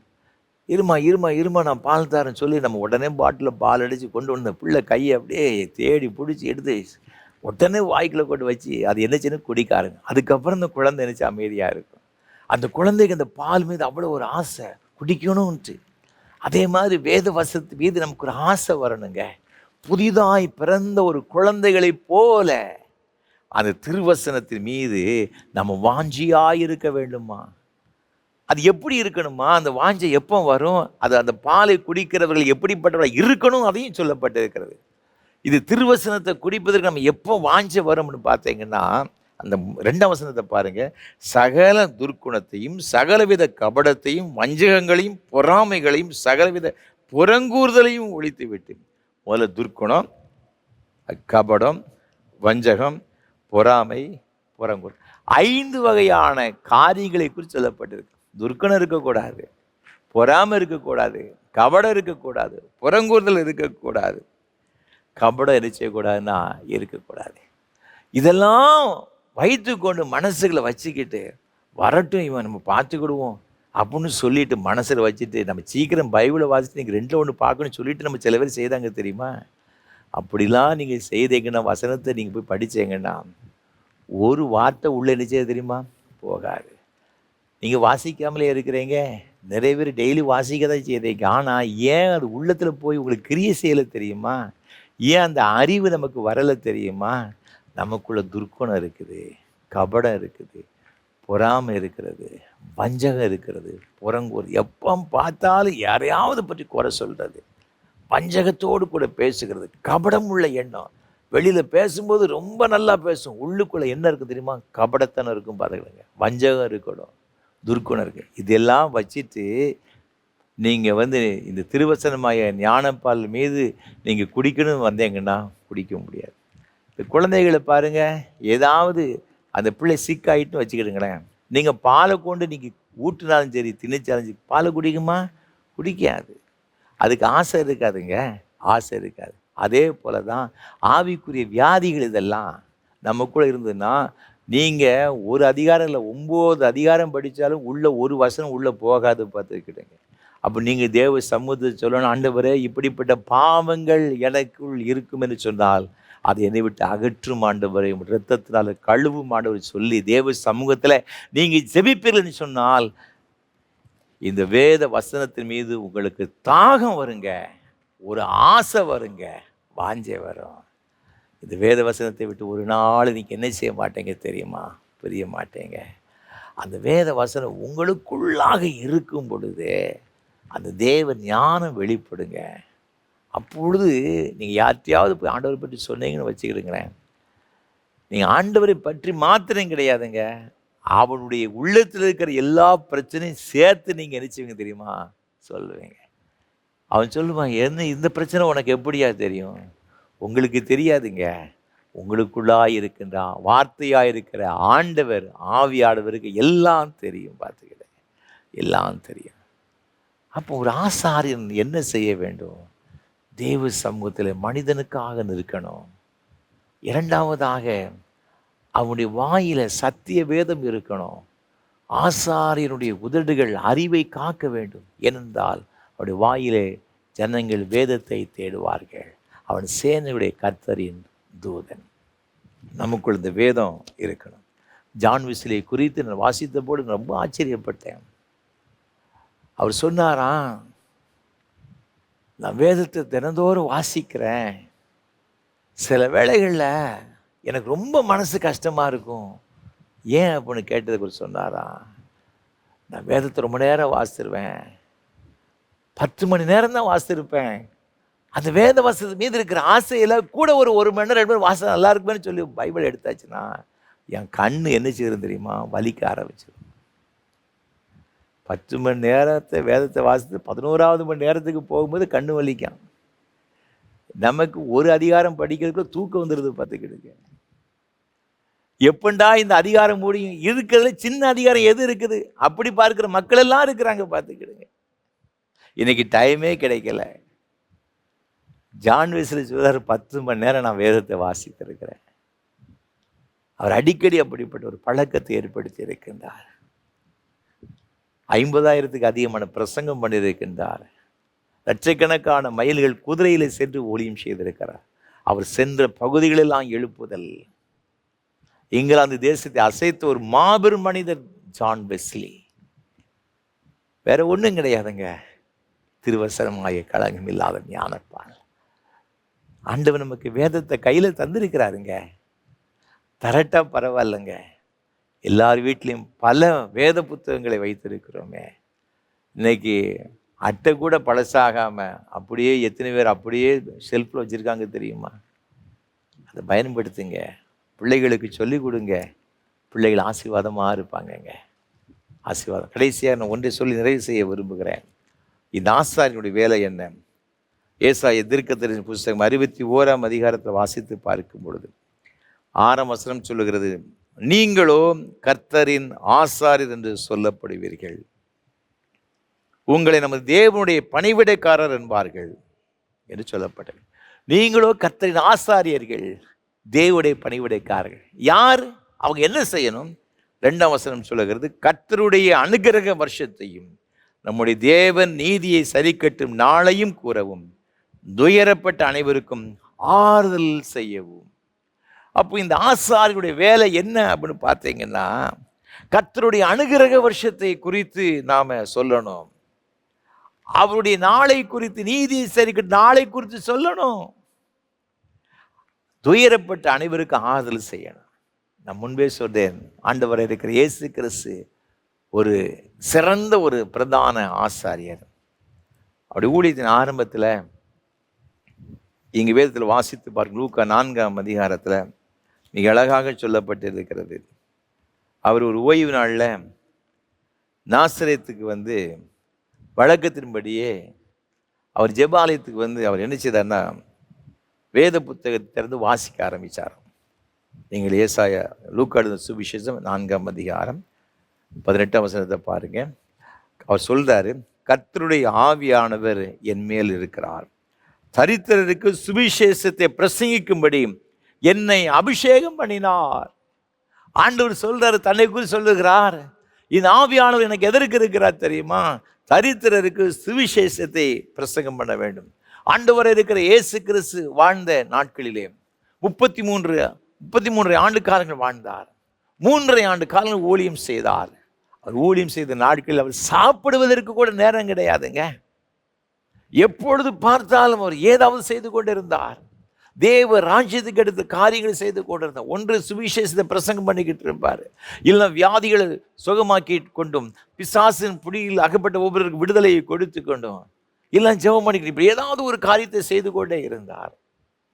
நீங்கள் வேதத்தில் நம்ம வாசித்து பார்க்கும்பொழுது மார்க் 1ஆம் அதிகாரத்தில் 35ஆம் வசனத்தில் அதிகாலையிலே எழுந்து ஜெபிக்க போய் விடுவாராம். அது மாத்திரம் 38ஆம் வசனத்தை வாசித்து பாருங்க. அவர்களை இயேசு நோக்கி, அடுத்த ஊர்களிலும் நான் பிரசங்கம் பண்ண வேண்டுமாவதலால் அவ்விடங்களுக்கு போவோம் வாருங்கள், இதற்காக புறப்பட்டு வந்தேன் என்று சொல்லி கலிலேயா நாடெங்கும் அவருடைய ஜெப ஆலயங்களில் அவர் பிரசங்கம் பண்ணி கொண்டும் பிசாசுகளை துரத்தி கொண்டும் இருந்தார். கலிலேயா தேசம் முழுவதும் சென்றார். எங்கெங்க போகணும் எல்லா இடங்களிலும் போய் எதிர்ச்சிதார்னா அவர் ஊழியத்தை செய்தார் என்பதாக வேதத்தில் சொல்லப்பட்டிருக்கிறது. ஐரோப்பா கண்டத்தை அசைத்த ஒரு மாபெரும் தேவ மனிதன் D.L. மூடி. அவருடைய வாழ்க்கையில் நடந்த ஒரு அருமையான ஒரு சம்பவம். அவர் தினந்தோறும் ஒருத்தருக்காரு சுவிசேஷத்தை சொல்லிடுவார். ஒரு பெரிய ஒரு தேவ மனிதர். ஒரு நாள் அவர் பகல்ல ரொம்ப அவர் ஊழிய சம்பந்தமாக அலுவலில் இருந்த நிமித்தமாக சுவிசேஷத்தை அவரால் சொல்ல முடியலை. இரவு நேரமாகிவிட்டது. படுக்கைக்கு போக முன்பாக ஞாபகம் ஒரு ஐயோ இன்றைக்கு நான் ஒருத்தர் கூட சுவிசேஷத்தை சொல்லலை, யாருக்காவது சொல்லிவிட வேண்டும். இரவு 9 மணிக்கு மேலே ஆகிவிட்டது. 9 மணிக்கு மேலே ரோட்டை யார் நிற்க போகிறேன்னு ஆண்டவரே ஒரு ஆத்மாவது காண்பியும் ஜெபம் பண்ணிக்கிட்டு அப்படியே ஓடுறாரு. அங்கே போகிற ஒரு ஸ்ட்ரீட், ஒரு தெருவில் ஒரு போஸ்ட் ஒன்று இருக்கிறது, மின்கம்பம் ஒன்று இருக்கிறது. அதில் ஒரு மனிதன் நன்றாய் குடித்து விட்டு அப்படியே அந்த போஸ்ட்டில் அப்படியே சாய்ந்து போதையில் இருக்கான் பார்த்துக்கிடுங்க. இவருக்கு ரொம்ப சந்தோஷம். சரி இந்த மனிதனுக்காவது போய் சுவிசேஷத்தை சொல்லலாம்னு சொல்லி வேகமாக போய் அவளை தட்டி, நண்பனே இயேசுவை நேசிக்கிறார், ஜீசஸ் லவ்ஸ் யூ அப்படின்னு சொன்னார். அவருக்கு ரொம்ப கோவம் நின்று, டேய் நீ மூடியாடா, உன் வேலையை பாரு அப்படின்னு சொல்லி ஒரு அடி ஓங்கி ஒரு அடி அடித்தார் பார்த்து கிடக்க. இவர் கன்னத்தில் வாங்கிட்டு அவர் சொன்னார், என் வேலையை சுவிசேஷம் சொல்கிறதான், நான் தான் இப்போ மூடி அப்படி சொல்லிட்டு இன்றைக்கி நான் உன்ட்ட சொல்ல விட சொல்லிட்டு இயேசுவோட நேசிக்க சொல்லி இவர் வீட்டுக்கு வந்துட்டார். இவருக்கு ரொம்ப சந்தோஷம். அவன் அடித்தானா மிதிச்சான அதை பற்றி கவலை கிடையாது. இவருடைய டார்கெட்டுன்னா ஒரு நாள் ஒருத்தருக்காவது சுவிசேஷத்தை சொல்லிடணும், ஒருவருக்காவது ஒரு நாளில் சுவிசேஷத்தை சொல்லிவிட வேண்டும். அவர் பேசாமல் வீட்டுக்கு வந்து நிம்மதியை சாப்பிட்டு படுத்துட்டார். இவன் வீட்டுக்கு போனவன் இவனுக்கு தூக்கம் வரலை. என்னடா இயேசு உன்னை நேசிக்கிறாரு, இயேசு உன்னை நேசிக்கிறாரு. அவருக்கு ஒன்றுமே புரியலை. நைட்டெல்லாம் ஒரே புலம்பல், ஐயோ இந்த இயேசு வந்துட்டாருன்னு என்ன நடக்குமோ தெரியலையே. விடியற் காலமே காலையில் நேரம் அவர் வீட்டுக்கு போயிட்டாங்க. டபன்னு கதவு தட்டான். இவர் நிம்மதியாக எந்திரிச்சு கதவை திறந்து பார்க்குறாரு. நைட்டில் ஓங்கி ஒரு அடி அடித்தா நான் வந்து நிற்கிறான் பார்த்துக்கிங்க. இவர் நினைச்சாரு திருப்பி அடுத்த கணத்தை அடிக்க போகிறானா. அவர் சொன்னார், ஐயா என்னை மன்னிச்சு எடுங்க, காலில் விழுந்தான். ஐயா நைட்டு முழுச்சு எனக்கு தூங்க முடியலை ஐயா, எனக்கு இந்த இயேசுவை பற்றி சொல்லுங்க. அன்றைக்கு தன்னுடைய வாழ்க்கையை ஆண்டவருக்கு என்று ஒப்பு கொடுத்தார். அன்பான ஆண்டவருடைய பிள்ளைகளே, ஒருவேளை சுவிசேஷத்தை சொல்லும்போது எதிர்ப்புகள் வரலாம், எது வரலாம், அது நமக்கு பிரச்சனையே கிடையாது. இயேசுவும் தேவனுடைய ராஜ்யத்திற்காக நம்ம எல்லாரும் ரட்சிக்க எத்தனையோ பாடுகளை பெற்றார். கடைசியில் அவர் பெற்றுக்கொண்ட பரிசு என்ன தெரியுமா? சிலுவை. சிலுவை. நமக்கும் பாடுகள் உண்டுங்க. பவுல் அதைத்தான் சொல்லுகிறார், நான் செல்லுகிற இடங்களெல்லாம் எனக்கு உபத்திரவம் இருக்குன்னு நான் அறிந்து கொள்ளுவேன், ஆனால் அது ஒன்றை குறித்து நான் கவலைப்பட மாட்டேன். இன்றைக்கி அதெல்லாம் பார்க்கும்போது நமக்கு அந்த அளவிற்கு பாடுகள் இல்லைங்க. இன்றைக்கி எவ்வளோ விஞ்ஞானம் வளர்ந்து விட்டது, எவ்வளோ எளிதாகவோ நம்ம சுவிசேஷத்தை பிரசங்கம் பண்ணிடலாம் பார்த்துக்கிட்டுங்க. ஆனால் இன்றைக்கு நமக்கு அந்த தாகம் இருக்கிறதா, அது வாஞ்சி இருக்கிறதா? யோசித்து பாருங்க. தாகம் இருக்கிறாங்க, சுவிசேஷத்தை பிரசங்காதிருந்தால் எனக்கு ஐயோ. நீங்கள் தேவனுடைய பிள்ளைகளாக இருந்தால், நீங்கள் ஆசாரிகளாக இருக்கும்படியாக அழைக்கப்பட்டிருக்கிறீர்கள். இது உன்னத பொறுப்பை பெற்றிருக்கிற நீங்கள் சும்மா இருக்க முடியாதுங்க. மனிதனுக்காக தேவ காரியங்களை பற்றி நீங்கள் தேவசம் நிற்பதற்காக நியமிக்கப்பட்டிருக்கிறீர்கள். அது புரிந்து கொள்ளுங்கள். உங்களுடைய வாயிலே சத்திய வேதம் இருக்க வேண்டும். உங்கள் ஜீவகாலம் எல்லாம் யாருக்காவது சுவிசேஷத்தை நீங்கள் சொல்லி கொண்டு இருக்க வேண்டும். அப்படி இருப்பீர்கள்னு சொன்னால் நீங்கள் ஆசாரிகளாக இருப்பதற்கு தகுதி, அது மாத்திரமல்ல ஆண்டுடைய மகன் மகள் என்று வாழ்வதற்கு தகுதியுடையவராக இருப்பீர்கள். அந்த தகுதியை கர்த்தர் தாமே நம்ம ஒவ்வொரு தருவாராக. ஆமென். அர்ப்பணிப்பின் பாடலாக கீதம் 422 கிறிஸ்தவ கீர்த்தனை 125 பாடவும். தேனினி மயிலும் இயேசுவின் நாமம் திவ்ய மதுரமாமே. கீதம் 422 கிறிஸ்தவ கீர்த்தனை 125 பாடவும்.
ஜெபம் செய்வோம்.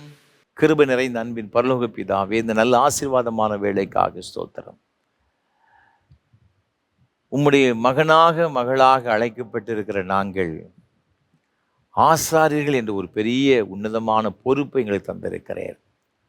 ஆசாரிகளாக இருக்க தெரிந்து கொள்ளப்பட்ட நாங்கள் எங்கள் சுற்றிலும் இருக்கிற ஜனங்களுக்காக, மனிதர்களுக்காக தேவ காரியங்களை பற்றி நியமிக்கப்பட்டிருக்கிறோம் என்று உம்முடைய வேதம் எங்களுக்கு கற்றுக் கொடுத்ததற்காக ஸ்தோத்திரம். ஆண்டவரே, இந்த ஜனங்களுக்காக திரைப்பில் நிற்கும்படியாக தளர்ந்து போன எங்களுடைய முழங்கால்களை பலப்படுத்துங்க சுவாமி. வறண்டு போன எங்களுடைய கண்களில் இந்த ஜனங்களுக்காக கண்ணீரோடு ஜெபிக்க கிருபை தருவீராக. நாங்கள் உங்கள் வேதத்தை நாங்கள் முறைப்படி வாசிக்கவில்லை அப்பா. ஜனங்கள் எங்களுடைய உதடுகளிலே அறிவை தேடுகிறார்கள், கர்த்தருடைய வேதத்தை எதிர்பார்க்கிறார்கள் அப்பா. நாங்கள் சேனைகளுடைய கர்த்தரின் தூதன் என்று அழைக்கப்பட்டிருக்கின்றோம். அதற்கு நாங்கள் எவ்வளவு பேரும் தகுதி இல்லாதவர்களை வாழ்ந்து கொண்டிருக்கிறோம். கர்த்தர் எங்களை தகுதிப்படுத்துவீராக. உம்முடைய வேத வசனத்தின் மீது நாங்கள் வாஞ்சியாயிருந்து நாங்கள் அதை படித்து கற்றுக்கொள்வதற்கு எங்களுக்கு உதவி செய்யும் ஆண்டவரே. சுவிசேஷத்தின் பிரசங்கியாதிருந்து எனக்கு ஐயோன்னு சொல்லப்பட்டிருக்கிறது. ஆசாரியர் என்று கர்த்தருடைய பணிவிடைக்காரர் என்று அழைக்கப்படுகிறவர்கள் ஒவ்வொருவரும் ஆண்டவரே சுவிசேஷ ஊழியத்தை செய்ய வேண்டும், வார்த்தைகளை ஜனங்களுக்கு சொல்ல வேண்டும் என்று கற்றுக் கொடுத்தீரே, அதற்காக ஸ்தோத்திரம். தகப்பனே, இன்றைக்கு உம்முடைய வார்த்தையின் சத்தத்தை கேட்டிருக்கிற நாங்கள் அதனுடைய வாழுவதற்கு எங்களுக்கு உதவி செய்வீராக. இன்றைக்கு இந்த ஆராதனையில் பங்கெடுத்துக் கொண்டு ஒவ்வொருவருக்கும் அப்படிப்பட்ட கிருபைகளை கொடுப்பீராக. எங்களுடைய குறைகளையும் குற்றங்களையும் கர்த்தர் மன்னித்தருளுவீராக. எங்களை பரிசுத்தமாக்குவீராக, எங்களை சுத்திகரிப்பீராக சுவாமி. ஆண்டவரே, உம்முடைய வருகையிலே உண்மை உத்தமுள்ள ஊழியக்காரனே, உன் எஜமானுடைய சந்தோஷத்துக்கு பிரவேசி என்று சொல்லுகின்ற அந்த சத்தத்தை கேட்கும்படி ஒரு பாக்கியத்தை கொடுப்பீராக. எல்லா காரியத்திலையும் உண்மையும் உத்தமமாக நடந்து கொள்வதற்கு கர்த்தர் எங்களுக்கு உதவி செய்ய வேண்டும் என்று நாங்கள் ஜெபிக்கின்றோம் அப்பா. ஆண்டவரே, உம்முடைய பிள்ளைகள் ஒவ்வொருவருக்கும் அப்படிப்பட்ட கிருபைகளை கொடுப்பீராக. நீ அவர் செய்கிற தயவுக்காக ஸ்தோத்திரம். என்னென்ன காரியங்களில் நாங்கள் குறைவுபட்டு இருக்கின்றோம் எல்லாவற்றையும் மன்னித்தருளுவீராக. இரத்தத்தால் கழுவுவீராக. எங்களை பரிசுத்தப்படுத்துவீராக. உம்முடைய உண்மையான ஆசாரியர்களாக வாழுவதற்கு, உண்மையான பிள்ளைகளை வாழுவதற்கு எங்கள் ஒவ்வொருவருக்கு உதவி செய்ய வேண்டும் என நாங்கள் ஜெபிக்கின்றோம். அப்பா தகப்பன், எங்களுடைய குடும்பத்தை உம்முடைய கரத்தில் கொடுக்கிறோம். எங்களுடைய குடும்பத்தை கர்த்தர் ஆசீர்வதிப்பீராக. நீ தந்த கற்பத்தின் கனிகளை ஆசீர்வதி. எங்களுடைய குழந்தை செல்வங்களை கர்த்தர் ஆசீர்வதித்து உயர்த்தும்படியாக நாங்கள் ஜெபிக்கிறோம். ஆண்டவரே, படித்து கொண்டிருக்கிற பிள்ளைகளுக்கு இப்படி விசேஷத்தின் ஞானத்தை கொடுப்பீராக. வேலைக்காக பிரயாசப்படுகிற அன்பு சகோதர சகோதரிகளுக்கு நல்ல வேலை வாய்ப்புகளை கொடுப்பீராக. அயல் நாடுகளில் சென்று வேலை செய்ய பிரயாசப்படுகிற பிள்ளைகளுக்கு ஜெபிக்கிறோம். அடைக்கப்பட்ட கதவுகள் இயேசு கிறிஸ்துவின் நாமத்தினால் திறக்கப்படுவதாக. உமது பிள்ளைகளுடைய வறுமைகள் மாறட்டும், கவலைகள் கண்ணீர் மாறட்டும். ஆண்டவரே, ஒரு அற்புதத்தை செய்வீராக. திருமணத்திற்கு காத்திருக்கிற சகோதர சகோதரிகளுக்காக ஜெபிக்கிறோம் ஐயா. அதன் காலத்தில் எல்லாவற்றையும் நேர்த்தியாய் செய்கிற ஆண்டவரின் அன்பு பிள்ளைகளுடைய வாழ்க்கையில் எல்லாவற்றையும் நேர்த்தியாய் செய்து கொடுப்பீராக. ஒரு அற்புதம் நடக்கட்டும் ஐயா. தாமதப்பட்ட காரியங்கள் எல்லாம் துரிதமாய் நடத்தி கொடுக்க வேண்டும் என நாங்கள் ஜெபிக்கின்றோம். அவர் செய்கிற தயவுக்காய் ஸ்தோத்திரம். குழந்தை செல்வங்களுக்கு காத்திருக்கிற தம்பதிகளுக்காய், பல ஆண்டுகளை காத்திருக்கிற பிள்ளைகளுக்காக இப்படி சமூகத்தில் வருகிறோம். கற்பத்தின் கனி உம்மால் கிடைக்கின்ற ஒரு பலன், ஒரு சுதந்திரம் ஆண்டவரே, என்னுடைய பிள்ளைகளுக்கு ஆண்டவரை கிடைக்க வேண்டிய இந்த ஆசீர்வாதங்களை கர்த்தர் அருளி செய்வீராக. தடைகள் இயேசு கிறிஸ்துவின் நாமத்தில் விலகுவதாக. அற்புதம் நடக்கட்டும். பேறுகால நிலைமை இருக்கிற சகோதரிகளுக்கு கர்த்தர் கற்பத்திற்கு பூரணப்படி சுகப்பிரசவத்தை கொடுப்பீராக. பயம் தீயில் எல்லாவற்றையும் மாற்றி போடுங்க. பலத்தினால் நிரப்புங்க சுவாமி. நீங்க அவர் செய்கிற தயவுக்காக உமக்கு ஸ்தோத்திரம். பலவீனமாக இருக்கிற பெற்றோர்களுக்காக ஜெபிக்கிறோம். எனக்கு யாருமே துணையில்லைன்னு சொல்லி கலங்குற பிள்ளைகளை விட கரத்தில் கொடுக்கிறோம். ஆண்டவர் இந்த பிள்ளைகளை பலப்படுத்துங்க சுவாமி. வீடுகளில் தனிமையாக இருக்கின்ற வயோதிபர்களுக்கிறமையான அந்த பெற்றோர்களுடைய கரத்தில் அர்ப்பணித்து ஜெபிக்கிறோம். நல்ல சுகத்தையும் பலத்தையும் நீடித்து சுகவாழ்வும் கொடுப்பீராக. வயோதிப காலத்திற்கு எல்லா பலவீனங்கள், எல்லா சோர்வுகள் எல்லாவற்றையும் கர்த்தர் மாற்றி போடுபடி ஜெபிக்கிறோம். நீரே உமது பிள்ளைகளை பலப்படுத்துங்க. பல நாட்களாய் மாதங்களாய் படுக்கையில் இருக்கிற பிள்ளைகளுக்கு ஜெபிக்கிறோம். படுக்கையில் இருக்கிற கர்த்தர் அவளை தாங்குவீராக. படுக்கை முழுவதும் மாற்றி போட்டு ஒரு புதிய பலத்தால் நிரப்பன நாங்கள் ஜெபிக்கின்றோம். வீடுகளிலும் மருத்துவமனையில் சிகிச்சை பெற்ற பிள்ளைகளுக்கு ஜெபிக்கிறோம். என்னென்ன வியாதிகளினால் உமது பிள்ளைகள் கஷ்டப்படுகிறார்கள், எல்லா வியாதியின் வல்லமையிலிருந்தும் இயேசு கிறிஸ்துவின் நாமத்தினாலே அவர்கள் விடுதலையை பெற்றுக்கொள்ளும்படி நாங்கள் ஜெபிக்கிறோம். எல்லா பலவீன கட்டுகளும் வியாதிகளும் இயேசு கிறிஸ்துவின் நாமத்தில் விலகட்டும் நாங்கள் ஜெபிக்கின்றோம். அற்புதம் நடப்பதாக. நீர் அவ்வாறு செய்கிற தயவுக்காக ஸ்தோத்திரம். பிரிந்திருக்கிற குடும்பங்கள் ஒன்று சேரட்டும் ஐயா. குடும்பத்தில் காணப்படுகிற கசப்புணர்வு மாறட்டும், பகைகள் மாறட்டும் சுவாமி. அநேக குடும்பங்கள் ஏதோ ஒரு போராட்டத்தின் இந்த பிரச்சனை நிமித்தமாக கணவன் மனைவிக்குள்ளாக அன்பு கிடையாது, ஏதோ ஒரு சடங்காச்சாரமாக வாழ்ந்து கொண்டிருக்கிறார்கள். ஆண்டவர் இந்த பிள்ளையுடைய வாழ்க்கையில் பிரவேசிப்பீராக.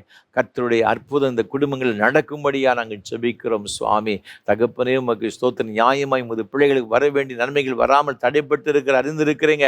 எல்லா தடைகளும் கர்த்தர் மாறும்படியாக நாங்கள் ஜெபிக்கிறோம். அரசாங்கத்திலிருந்து உங்களுடைய பிள்ளைகளை பெற்றுக்கொள்கிற நியாயமான நன்மைகளை எல்லாவற்றையும் பெற்றுக்கொள்ள கிருபை தருவீராக சுவாமி.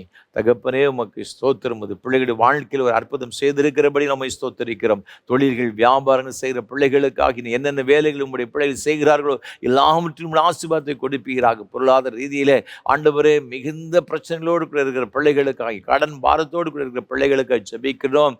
வெள்ளியும் என்னுடையது, பொண்ணும் என்னுடையதுன்னு சொன்ன ஆண்டவர் ஐயா, உங்களுடைய பிள்ளைகளுடைய வாழ்க்கையில் அற்புதத்தை செய்வீராக. எல்லா கடன் பிரச்சனைகள் இயேசுவின் நாமத்தில் மாறட்டும் நாங்கள் ஜெபிக்கிறோம் ஐயா. வீடு இல்லாதவர்களுக்கு வீடு வாசலை ஏற்படுத்தி கொடுத்து உமது பிள்ளைகளை ஆசீர்வதிங்க, சந்தோஷப்படுத்தும்படி ஜெபிக்கிறோம். இதற்கு பிரயாசப்பட்ட ஒவ்வொருடைய பிரயாசங்களையும் எங்கள் ஆண்டவர் ஆசீர்வதிக்க வேண்டும் நாங்கள் ஜெபிக்கிறோம். நீங்கள் அவர் செய்கிற தயவுக்காக உமக்கு ஸ்தோத்திரம். ஏழைகள், திக்கற்றவர்கள், அனாதைகள், விதவைகள், கைவிடப்பட்ட ஒவ்வொருவருக்காக ஜெபிக்கிறோம். ஒவ்வொருடைய ஆண்டவரே உமக்கு ஸ்தோத்திரம் ஐயா. கண்ணீரையும் கர்த்தர் பார்த்து அவருடைய தேவைகளை சந்தித்து ஆசீர்வதிப்பீராக.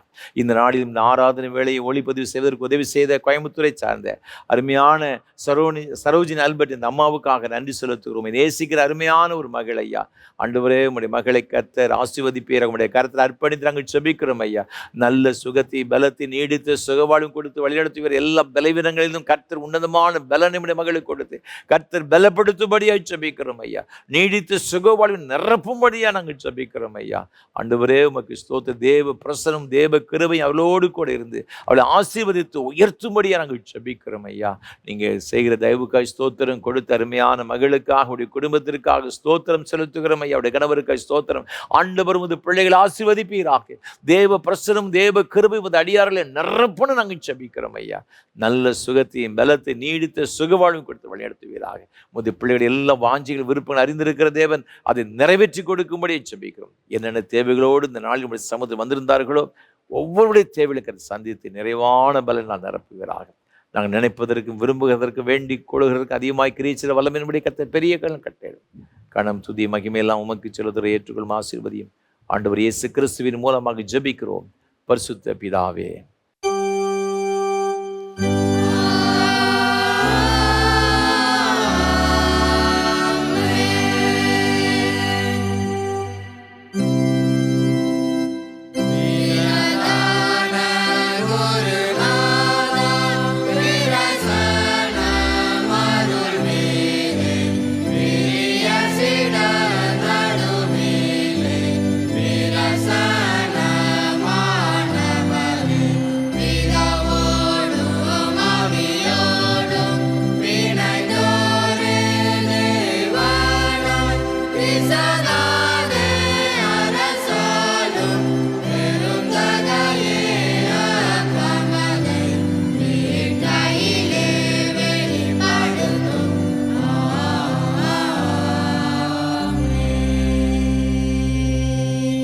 கர்த்தர் உங்களோடு இருப்பாராக.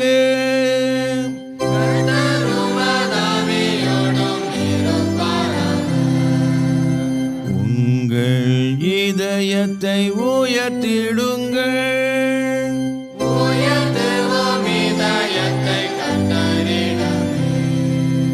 ஸ்தோத்திரம் செலுத்துவோம் தேவனுக்கே.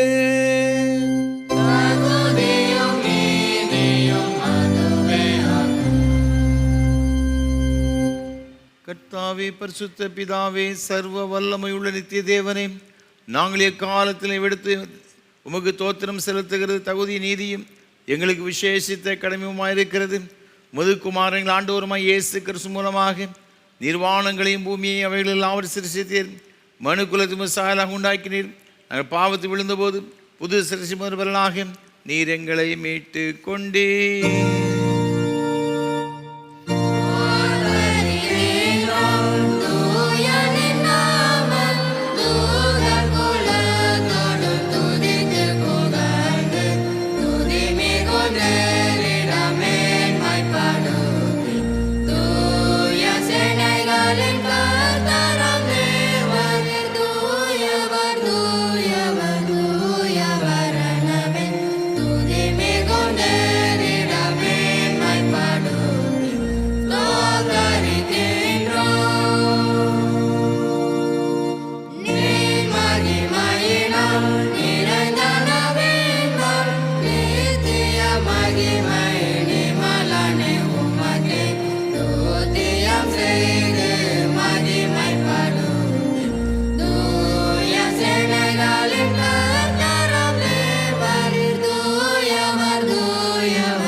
பிதாவே, நீர் பரிசுத்த, நீர் தோத்தரிக்கப்பட்டவர். தேவரீர் மனிதர் உருக்கமாக அன்பு கூர்ந்து உமது ஒரே பேரான குமாரனாகிய இயேசு கிறிஸ்து எங்கள் தன்மையை தரித்து கொள்ளவும் சிலுவையில் மரித்து எங்களை மீட்டுக் கொள்ளவும் அவரை தந்தறினரே. அவர் சிலுவையில் ஒரே தரம் தம்மை ஏகபலியாக ஒப்பு கொடுத்து சர்வலோகத்தின் பாவங்களை நிவர்த்தி செய்வதற்கு நிறைவும் பொருளும் போதுமான பலியையும் காணிக்கையும் பரிகாரத்தையும் செலுத்துவதும் அல்லாமல் தமது அருமையான மரணத்தை என்றைக்கு நினைப்பூட்டு ஞாபகத்தை நியமித்து தாம் திரும்ப வருமளவும் நாங்கள் அதை அனுசரித்து வரும்படி தமது பரிசுத்த சுவிசேஷத்தில் கட்டளையிட்டிருக்கிறாரே. இயேசு தாம் காட்டி கொடுக்கப்பட்ட ராத்திரியில் அப்பத்தை எடுத்து ஸ்தோத்திரம் பண்ணி அதை பிட்டு சீசலுக்கு கொடுத்து, எல்லாரும் வாங்கி புசியுங்கள், இது உங்களுக்கு கொடுக்கப்படுகிற என்னுடைய சரீரம். என்ன நினைவுறுமளிச்சங்கள் என்றார். அப்படி ராபோஜன பண்ணின பின் பாத்திரத்தை எடுத்து ஸ்தோத்திரம் பண்ணி அவர்களுக்கு கொடுத்து, எல்லாரும் இதிலே பானம் பண்ணுங்கள், இது பாவம் மன்னிப்பிடம் உங்களுக்காக அநேகருக்கு சிந்தப்படுகிற புது உடன்படிக்கைக்குரிய என்னுடைய இரத்தம். இதை பானம் பண்ணும் பொழுதெல்லாம் என்னை நினைவுறும்படி இதை செய்யுங்கள் என்று திருவுளம் பற்றினார்.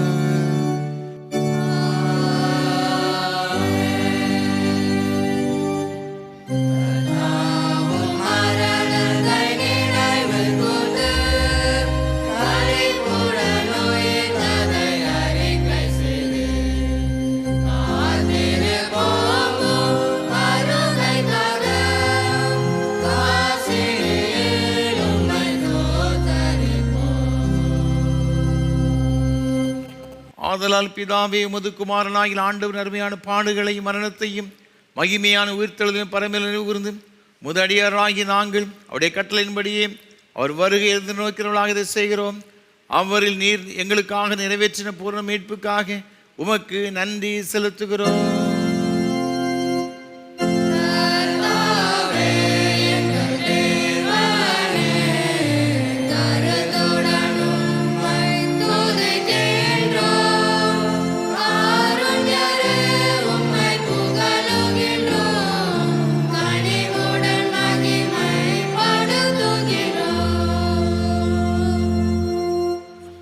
இரக்கமுள்ள பிதாவே, நாங்கள் பிடிக்கிற அப்பம் கிறிஸ்துவின் சரீரத்தின் ஐக்கியமாயும் நாங்கள் ஆசீர்வதிக்கிற பாத்திரம் கிறிஸ்துவின் இரத்தத்தின் ஐக்கியமாய் இருக்கும்படி எங்களையும் நீரை தந்த இந்த அப்பத்தையும் திராட்சை ரசத்தையும் ஒரு பரிசுத்த ஆவியினால் பரிசுத்தப்படுத்த வேண்டும் என்று மிகுந்த தாழ்மையோடு பிரார்த்திக்கிறோம்.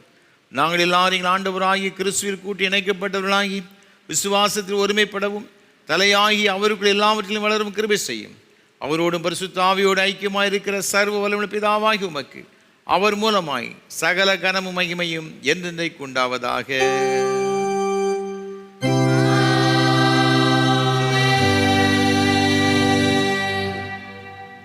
பரமண்டலங்கள் இருக்கிற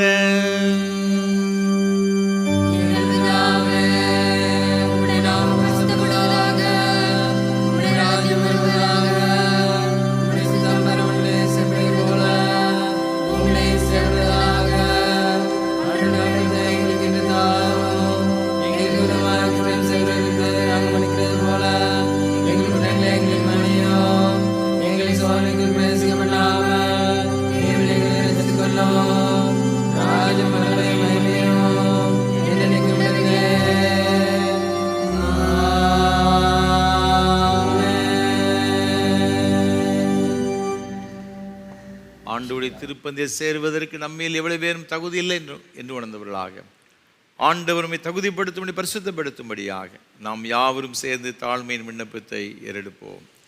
இரக்கமுள்ள கர்த்தாவே, இரக்கமுள்ள கர்த்தாவே, எங்கள் சுயநீதியை நம்பி நாங்கள் நம்முடைய பந்தியில் சேர முடியாமல் தேவருடைய அளவற்ற இரக்கத்தை நம்பி சேர்கிறோம். உடைய மேஜையின் கீழ் துணிக்கைகளை பொறுக்கிக் கொள்ள நாங்கள் பாத்திரர். ஆனாலும் தேவரீர் எப்பொழுதும் இரக்கம் மாறாதவராயிருக்கிறீர். ஆகையால் கிருபையுள்ள கர்த்தாவே, முதன்மையான குமாரனாகிய இயேசு கிறிஸ்துவின் மீதான இரத்தத்தாலும் இரத்தத்தாலும் எங்கள் பாவமுள்ள சரீரமும் ஆத்மாவும் சுத்தமாகி எப்பொழுதும் நாங்கள் அவருக்குள்ளும் அவர் எங்களுக்குள்ளும் வாசமாயிருப்பதற்கு ஏற்ற விதமாய் உடைய சரீரத்தை புசித்து இரத்தத்தை பானம் பண்ண எங்கள் கிருபை செய்தருளும். ஆமென். நாம் பிடிக்கிற அப்பம் கிறிஸ்துவின் சரீரத்தின் ஐக்கியமா இருக்கிறது அல்லவா?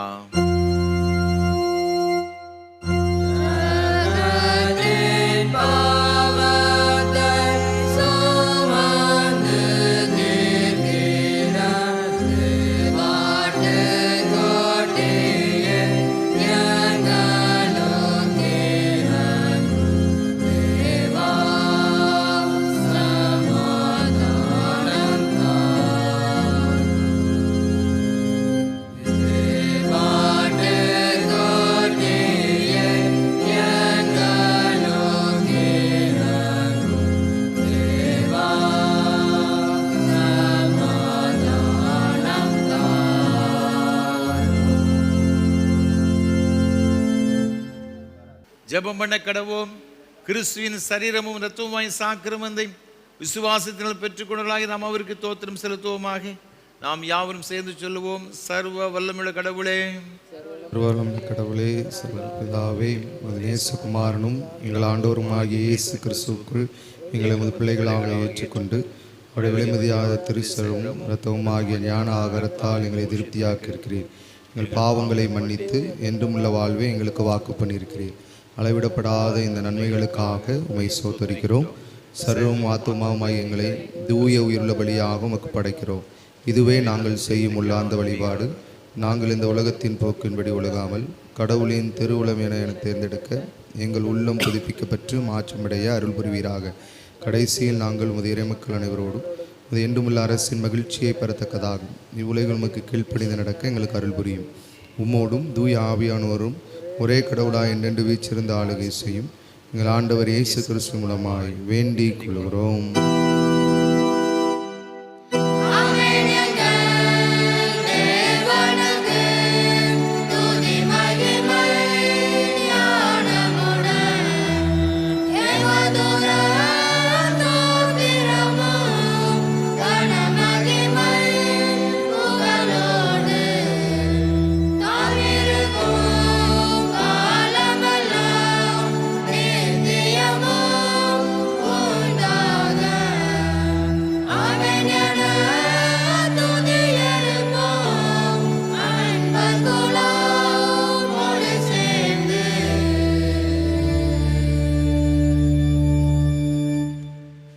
எல்லா புத்திக்கு மேலான தேவ சமாதானங்களோடு கூட இருந்து நீங்கள் தேவனையும் அவருடைய குமாரனாகிய நம்முடைய நாதர் இயேசு கிறிஸ்துவை பற்றி அறிகிற அறிவிலும் அன்பில் நிலைத்திருக்கும்படி உங்கள் இருதயத்தை சிதை காக்கிடுவது பிதா குமாரன் பரிசுத்த ஆவியாகிய சர்வ வல்லமை பொருந்திய ஆசீர்வாதங்களோடு கூட இருந்து இன்றும் என்னும் சதா காலங்களிலும் உங்களோடு நிலைத்திருக்க கடவது.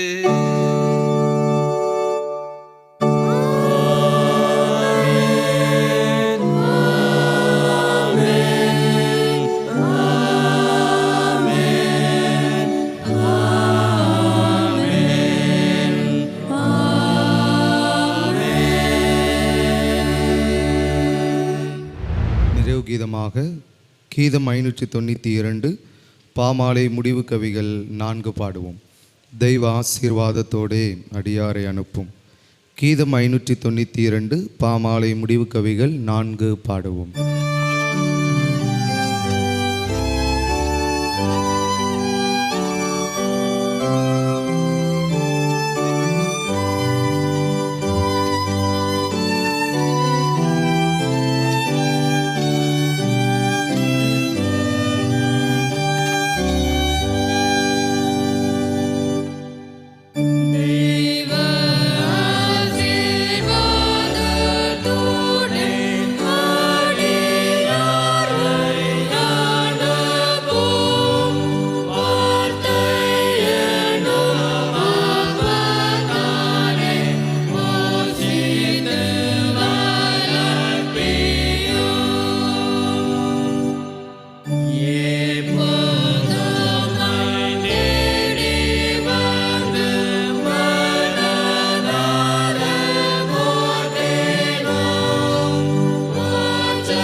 கிருபை நிறைந்த பரலோக பிதாவே, இந்த ஆசீர்வாதமான ஆராதனைக்காக உமக்கு ஸ்தோத்திரம் செலுத்துகிறோம், நன்றி செலுத்துகிறோம். மெய்யாகவே நீர் எங்கள் மத்தியில் எழுந்தருளி உம்முடைய பிரசன்னத்தில் நிறைத்து எங்கள் ஒவ்வொருவரையும் ஆசீர்வதித்தீரே உமக்கு ஸ்தோத்திரம். தொடர்ந்து வரும் நாட்களெல்லாம் உம்முடைய ஆசீர்வாதத்தால் நிரப்பப்பட்ட ஒரு நாட்களாக ஆண்டுகளாக அமைய கிருபைதார். ஆசீர்வதியும் ஆண்டவர் இயேசு கிறிஸ்துவின் மூலமாக ஜெபிக்கிறோம் பரிசுத்த பிதாவே. கர்த்தங்களோடு இருப்பாராக. தேவ சமாதானத்தோடே சென்று வாருங்கள்.